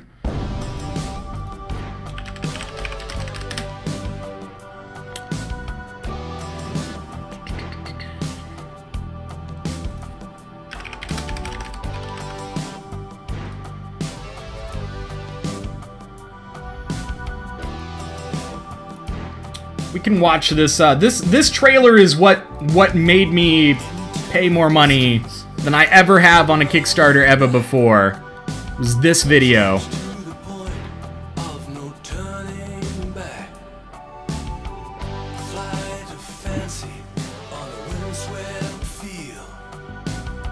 This video right here is what did it for me. Pause the music.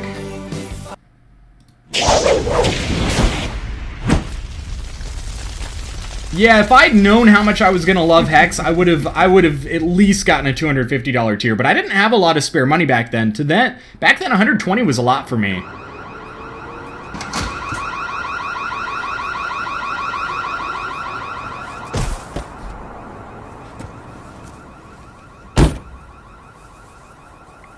Hi, my name's Corey Jones, and I'm the president and head of creative for Cryptozoic Entertainment.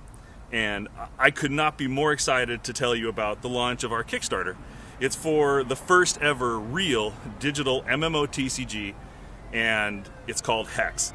I know you're going to love it, and there's nothing I wouldn't do to get this game funded, so I hope you have a good time checking it out. Just for the reference, this is the same thing they should have done for the $100,000 tournament. They should have done a video similar to this one for the $100,000 tournament.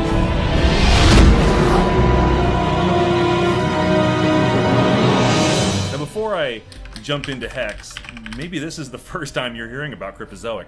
Cryptozoic makes the wildly popular World of Warcraft trading card game, currently in its 7th year of production, and it's based off of Blizzard Entertainment's very successful MMO, World of Warcraft. We also make board games, comic books, trading cards, based on some of the most popular entertainment brands in the world. But we're here to talk about Hex. Hex is the first real digital MMO TCG. It takes everything that's great about an MMO, like community building, storytelling, role-playing, and marries it to the compelling and dynamic gameplay of a trading card game. More than anything, Hex creates a new category of game and unlocks an amazing amount of innovation. And if you're anything like me, you're going to absolutely fall in love with what it is we're doing. And I should start off by saying, this is a digital-only MMOTCG. What does that mean? That means that we designed it to take advantage of its digital nature. You know, we're not a video game company, clearly, but from day one at Cryptozoic, I started talking about this game and about how this game needed to exist. Now I've played thousands of hours of TCGs and thousands of hours of MMOs, and it dawned on me that they have something in common. They're both absolutely dependent on an incredible community. Without a community, those games don't work. And when I sort of put those two things together, it became very clear that an MMOTCG could be absolutely incredible. Frankly, I'm surprised no one's done it before. It's just such a perfect marriage. And I gotta tell you, nothing like this exists. It's the game that I've always wanted to play. So let's take a look at the actual game.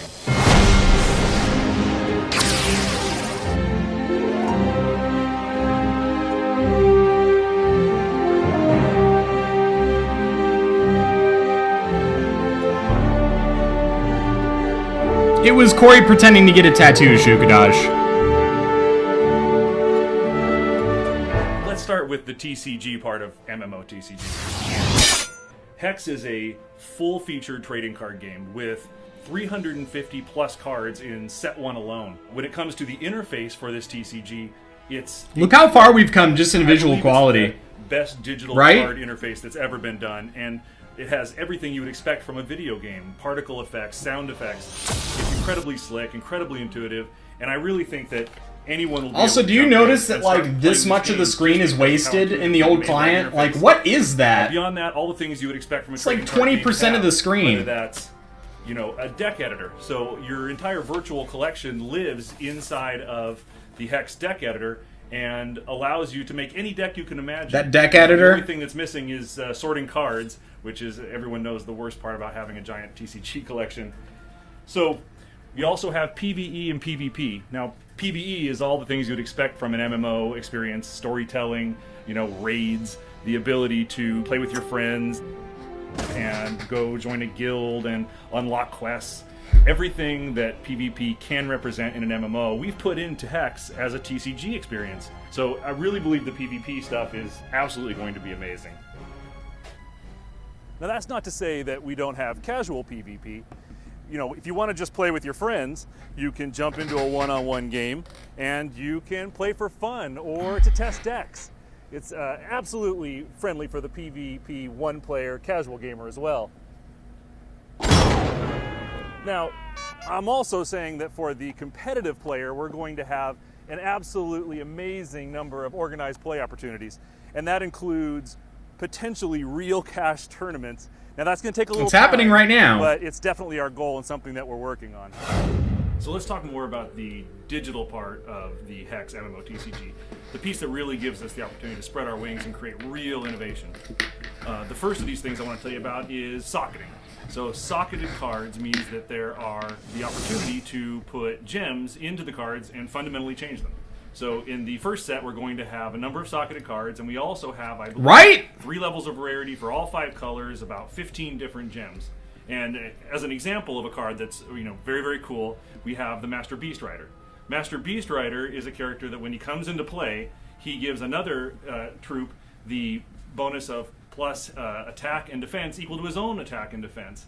And what you can do is, as a kind of a cool trick, you could put the gem in that gives you actually the ability to come into play instantly. So now he becomes sort of a combat trick where you throw him into play during defense, and that gives you the chance to buff up another character and actually win in the combat. So there's some really cool stuff going on there. One of the other amazing innovations that I'm very excited about is the idea of a double back.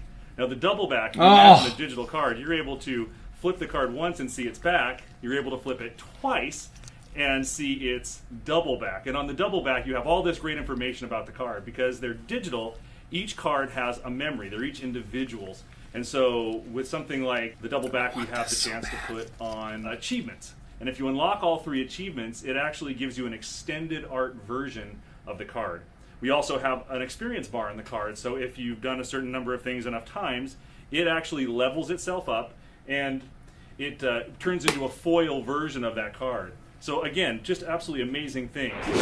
Equipment is blowing my mind. The idea that every card has 2 or 3 pieces of equipment associated with it that fundamentally changes what the card does is incredible. When I sit down and I look at a TCG set, I start to fall in love with different cards. I think, oh, this is amazing, and my mind spins about what kind of decks I'm going to put it in.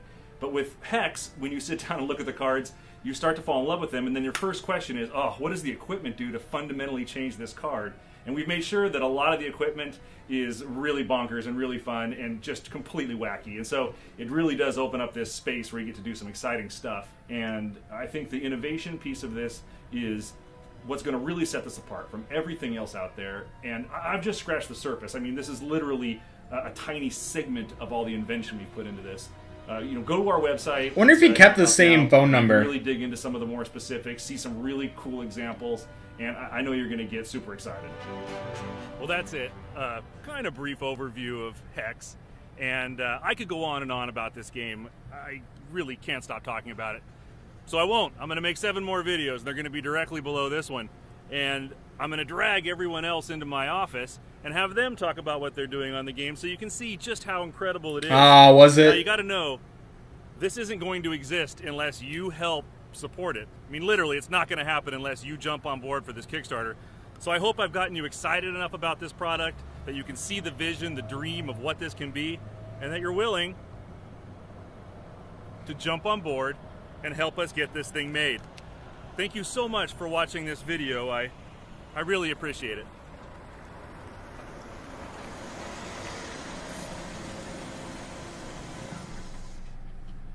You want to party? Sure.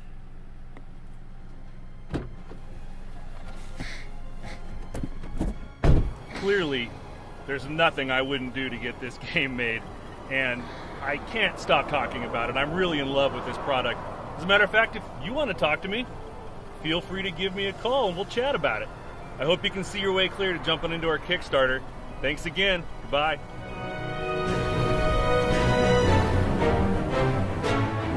You could actually call him. So I guess it was a burner phone, but you could actually call him. I didn't want to bug him because I'm sure he was getting flooded, but I've met Corey Jones, and he's just as charismatic in person, which is crazy. Like, if you ever get the opportunity to meet Corey Jones, whether it be at a convention or if you live in California, do so, because, like, being in the same room as that guy and the amount of passion that he has for Hex, it's straight up crazy. So I watched that Kickstarter video, right? Like, I'm sold. I don't know about you guys, but I'm sold. And I was going over the tiers. They're talking about all the different wards you can get. You can kind of see you can't see the tiers right now. Hold on. There you go. You can see the tiers here. And it started out pretty low. And I started at the $35 tier. I think a lot of people probably had similar things happen to them, but I was starting at the $35 tier because that is the amount of money that I considered reasonable to put in a Kickstarter that I might not see the product for, who knows how long. You can't back anymore. You can't. I know you want to back. No, that's the problem. Is the Kickstarter's over. The Kickstarter's over. It ended way back. When did it end? This has been over for over a year. I don't know. It's been ages. It was 2013 that this Kickstarter happened. So over 2 years ago, basically. So unfortunately, you can't Kickstart anymore. I would love to get a Kickstarter tier, one of the $250 tiers. But I started out at the $35 tier, and I was like, that's a reasonable amount. 2 years and 8 months? Holy crud, has it been that long? Estimated delivery September. Yeah. So I started out at the $35 tier, which you can see here, which is a pretty good value. You got starter decks, a good amount of booster packs, and the Kickstarter exclusives, and you got into the beta, and I was like, that's a good amount. Then I went down and I looked at Captain, and Captain is only $15 more, and I was like, oh, this is a way better value. I'll go Captain. Then I went down to Night, and I was like, oh, that's only $15. They spaced these out perfectly. Perfectly. So then I went up to Night tier, and I was like, oh, okay, $65 is a little more than you'd play for a normal game, but there's a lot of value there. Then I went up to the Champion tier and was like, oh, that's only $10 more. And eventually, I was looking at the King tier. I missed the early backer opportunity, but the reason I was sold on the King tier, I'll show you down here. They have the graphics of what came in each tier.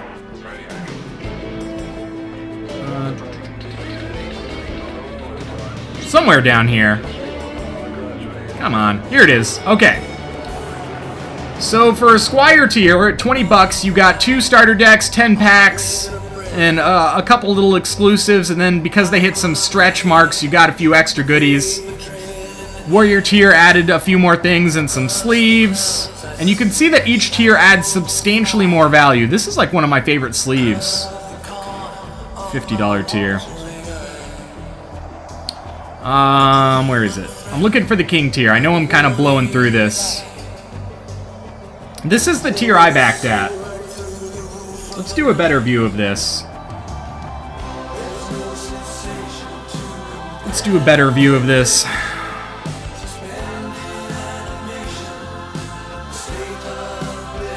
So this is the King tier. This is what I backed at, and I did pay the $120. You think Colin is the immortal? Yeah, probably. So I backed it $120, which is a lot of money. That's the price of 2 full-price games. And the general consensus is that pretty much everybody who backed the game at the Kickstarter level wishes that they had Kickstarted for more. That's the general consensus among the community. They wish that they had backed more. Not less, more. And I'm of that camp. I wish I'd gone for one of the 250 tiers. Thank you for the follow. Ben Plays. Much appreciated, sir. Let me get that alert box.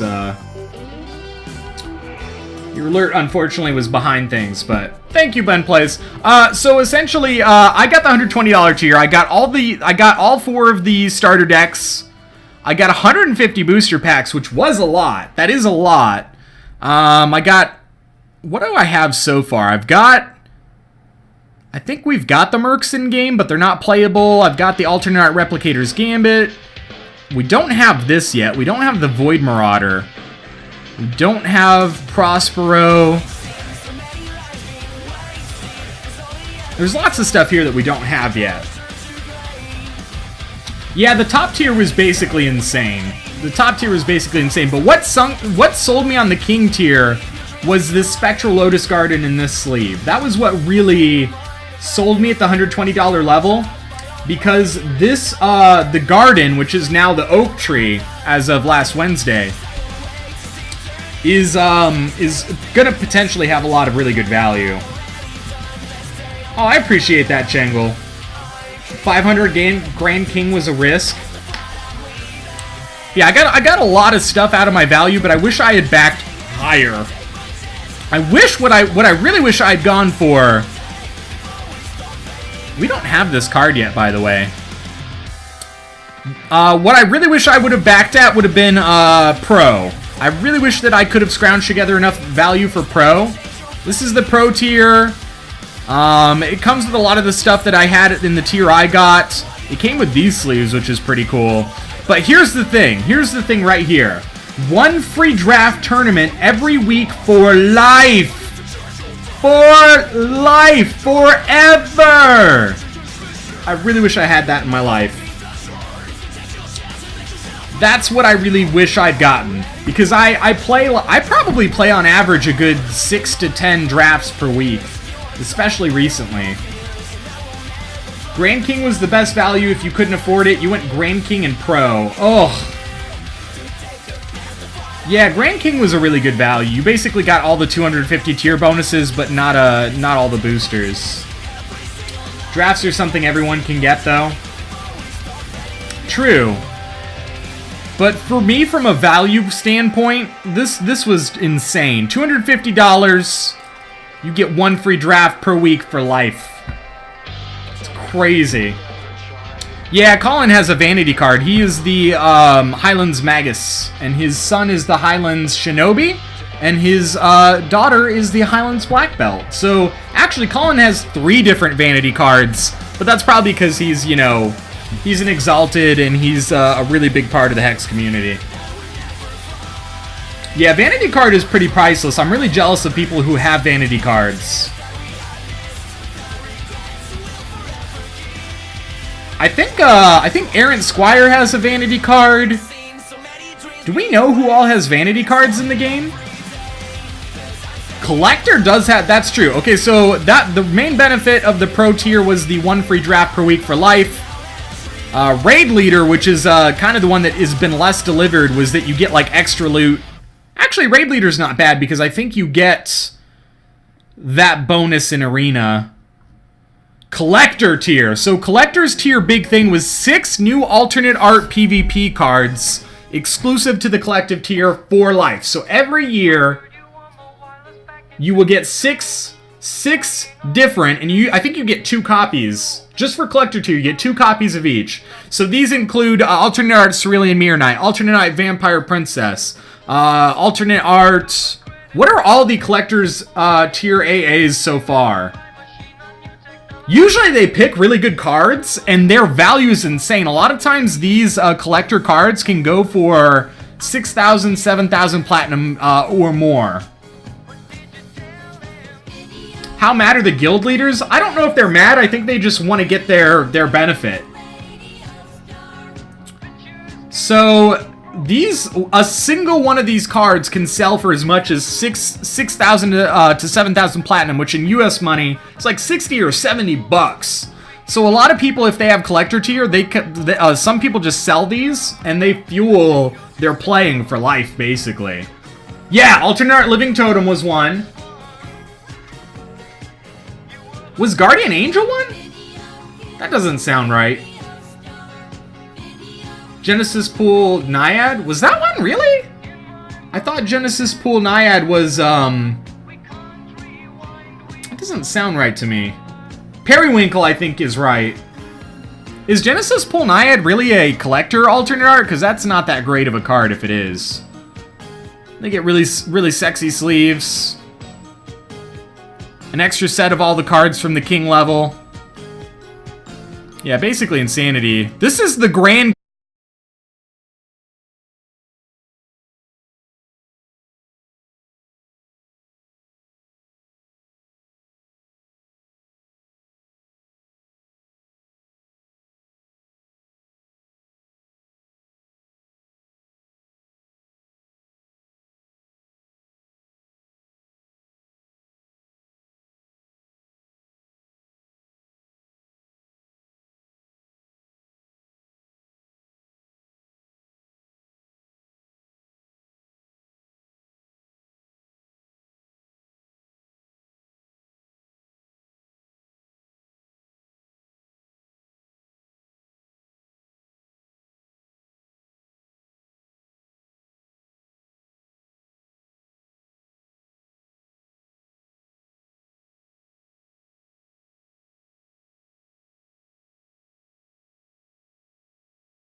You've missed your opportunity. There was no currency that went into this, so I'm going to draw a new winner. Crazy! Crazy 13013. If you are here, sir, you are the new winner of the draft pack.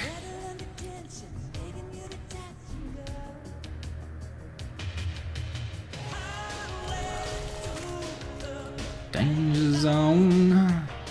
So what we're going to do here is we're going to swing with both Blade Masters. Alright, looks like you are here. I'm going to send this.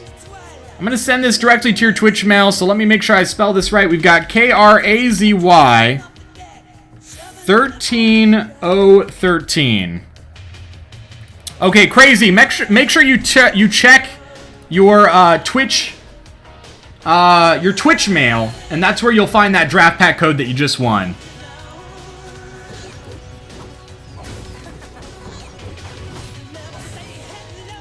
That is where you will find that draft pack code. Oh man, he's in for a really rude awakening here. Like, we're beating him down hard. He should not have swung with that Cyclone Shaman. So yeah, check your Twitch mail.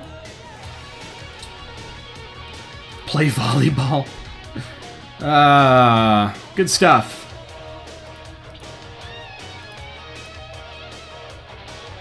Alright, let's do another giveaway. This one is for anybody, but I will put a currency on it.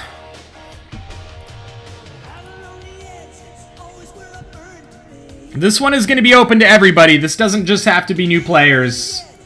It will be a ticket raffle. Ooh, don't want to put the actual number in it.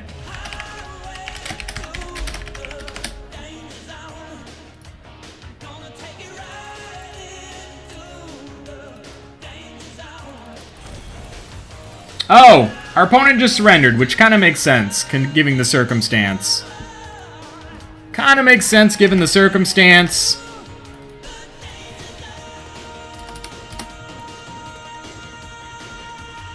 Alright. And this will probably be the last draft pack code I give away today. We might do other exciting giveaways, but that's going to be the last draft pack code. Okay, so now we know what he's playing. Do we want to change anything?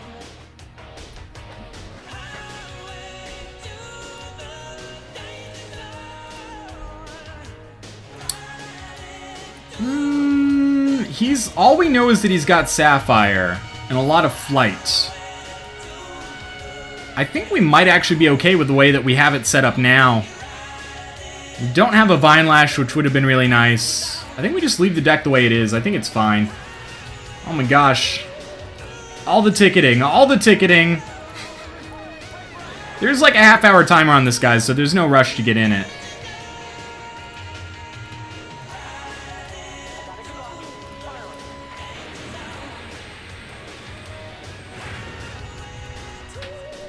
Hey, come in. Sour Patch Kids. Alright, I'm going to assume that our opponent is putting a lot of thought into his reserves.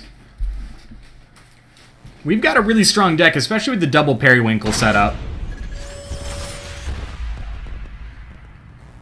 Yeah, the moral of the story we were talking about is just that I wish I had kickstarted for more, because there were some insane benefits there.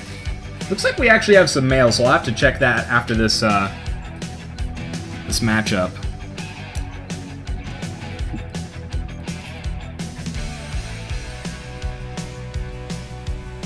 Or he just flips the table, maybe. Yeah, 2 Princess Corey with equipment would be fun. This is keepable, I think. What is this?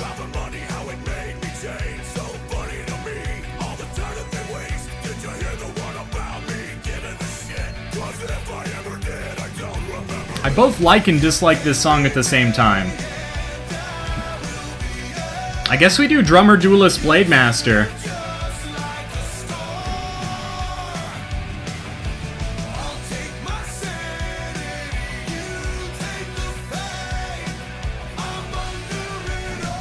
Is this Rebel Yell? I guess it is.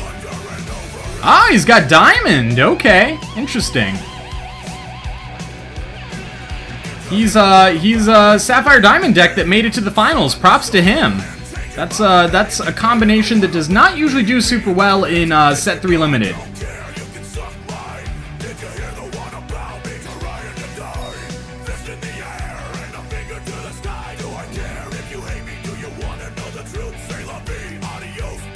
Ooh, that Periwinkle. That's going to be a thing pretty soon. Hopefully we can draw into a 5-drop here.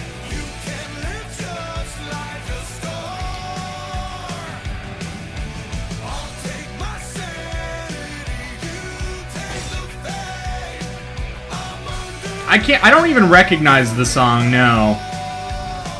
I don't like the whole screamy, yelly version of songs. That whole deep, like, guttural... That doesn't do much for me.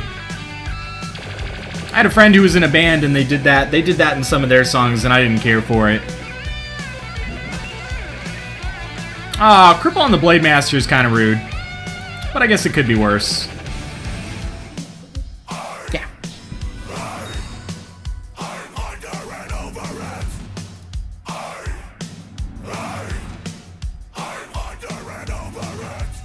Not really.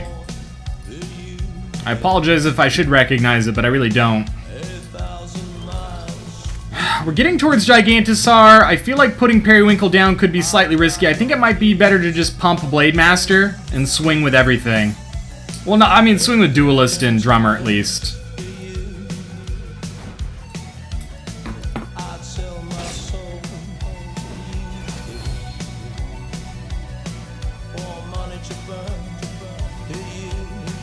Okay, the Rebel Yell part I recognize. This song I know. It sounds so different when he's like...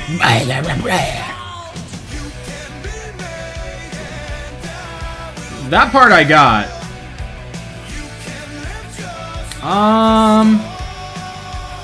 He's got no resources open, so I think the best thing to do is pump Blade Master, swing with just Duelist. We'll get Periwinkle down next turn because then we'll be able to hopefully do double Gigantosaur. But swinging with Duelist here is fine. We're getting him his health super low, and if he wants to block, he's gonna lose his Seeker. Double Gigantosaur should put us in a pretty good place if he doesn't have a way of getting rid of our Periwinkle. And then once Gigantosaur is on the board, we've got a really strong Fire Indignation to remove whatever else he puts on the board.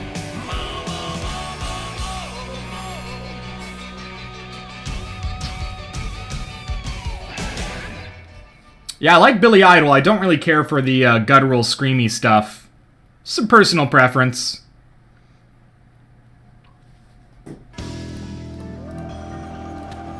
Okay, he's going to probably try to get that Cripple back, which would be a little bit of a bummer for our Gigantosaurs, but like I said, as long as he doesn't kill my Periwinkle, we should be okay. He could have Pride's Falls, though. Wait, can we win right now? We can deal 5 damage. Okay. So I think we drop Periwinkle this turn. Pump up our elves. Do we want to make this battle anything? No, that's a bad idea. Pump up our elves. It may be worth swinging with Duelist, but I think I should just wait for Staggering Blast, because we could win next turn. Depending on what he does.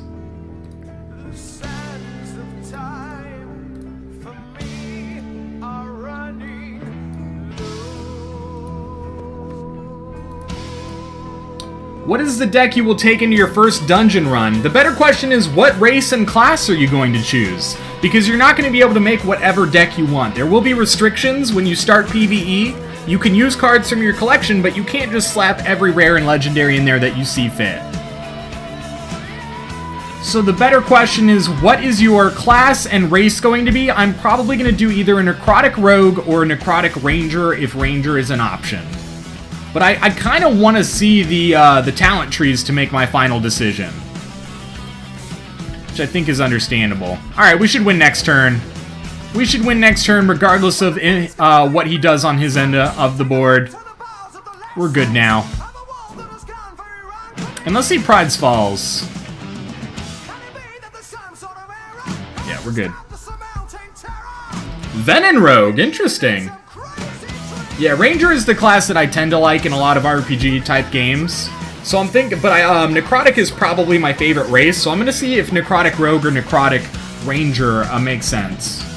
And I think, yeah, I think Human would be fun. I think Coyote would be fun. Orcs is gonna be the aggro-y choice, and I kind of want to avoid the. I don't really want to be super aggro.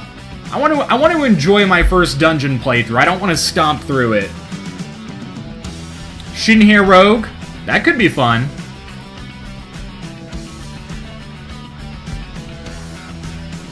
Pet Bee? I don't know. I had not heard of that.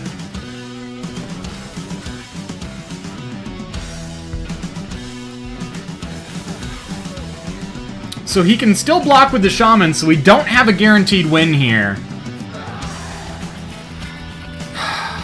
That was just rude. That was just rude.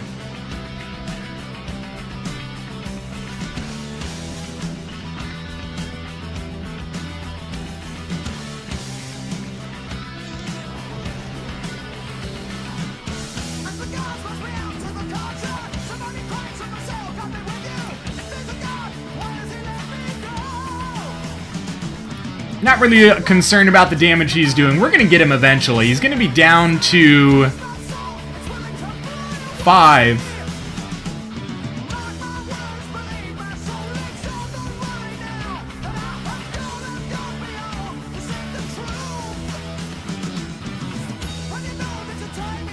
He played a Entangling Webs, which taps down 2 of our troops, and they don't ready during our next ready step. So we're not going to have these Gigantosaurs for the next turn, but we will have them the turn after that unless he Pride Falls them or something.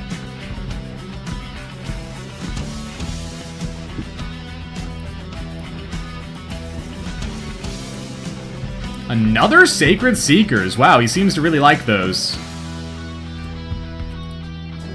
Seems to really like those. We can start triple pumping Blade Master, which also makes Periwinkle stronger. But I think it's good to get this other Blade Master down and then start pumping.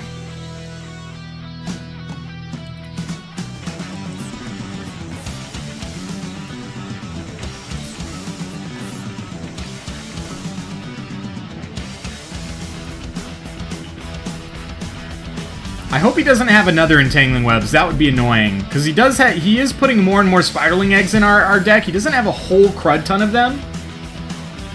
Yeah, he needed removal a long time ago, but he seems to be running more control than necessary removal. But we did see, if I remember correctly in the drafting process, we did see a lot of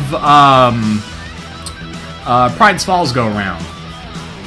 Yeah, my deck is pretty bonkers. We've got double Periwinkle, we've got 3 Blade Masters. We've got a lot of real... Oh, what did... No, he took... Wait. What did he take back? Thank you for the follow, Ronith. Welcome to Society. Hopefully you enjoy your stay. I don't know if I like that blocking me. I might change the positioning on that. No, Entangling Webs is still in his... Oh, Incubation Webs. Okay. So he can Incubation Webs one of our Gigantosaurs. And then if he double blocks a Gigantosaur, we lose that. But we're going to pump our Blade Masters up big enough that those can kill things.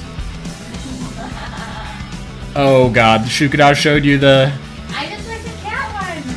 She looks so... I didn't do... Yeah. Thanks a lot, Shukadaj. Bonk. What is he thinking about? Do I have enough that I can swing and get through the damage? I think I do. Even if he Entangling Webs, I've got 1, 2, 3, 4, 5 attackers. But he's got 4 blockers, but he would have to...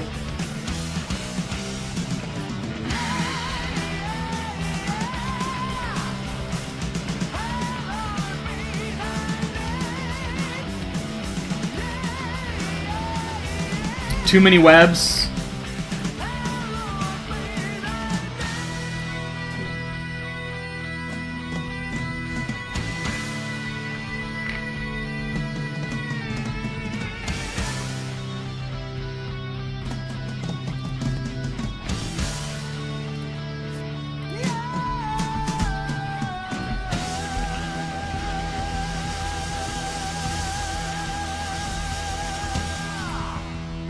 Yeah, 4 Gigantosaurs is pretty brutal. Oh my god, the Shard Ward. Wow, he can actually kill... He could kill like 4 of my troops right here because of that.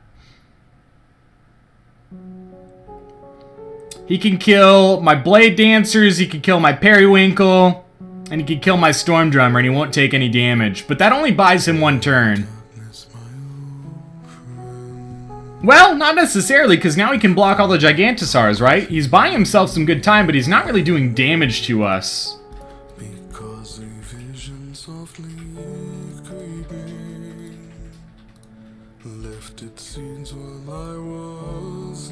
Disturbed doing Sound of Silence, huh?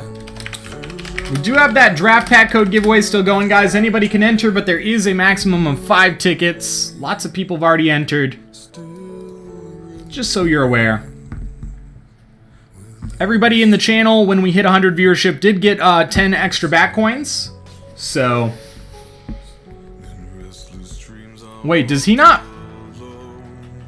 Oh, he's not going to take any damage, and he just really wants to make sure he kills these.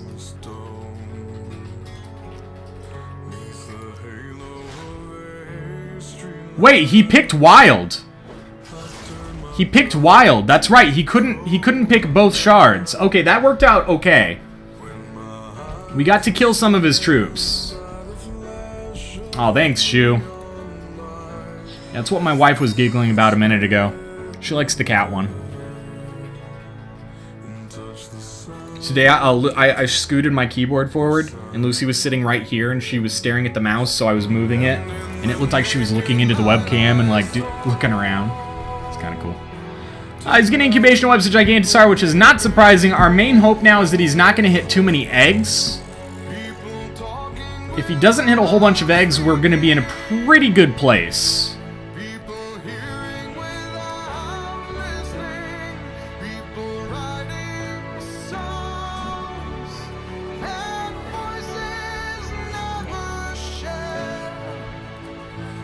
I think we need to put the pressure on, so I think it's worth swinging with Periwinkle. It is very confusing as to why he's Boris.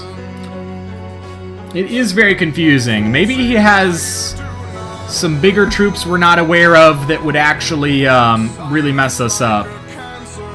I don't know.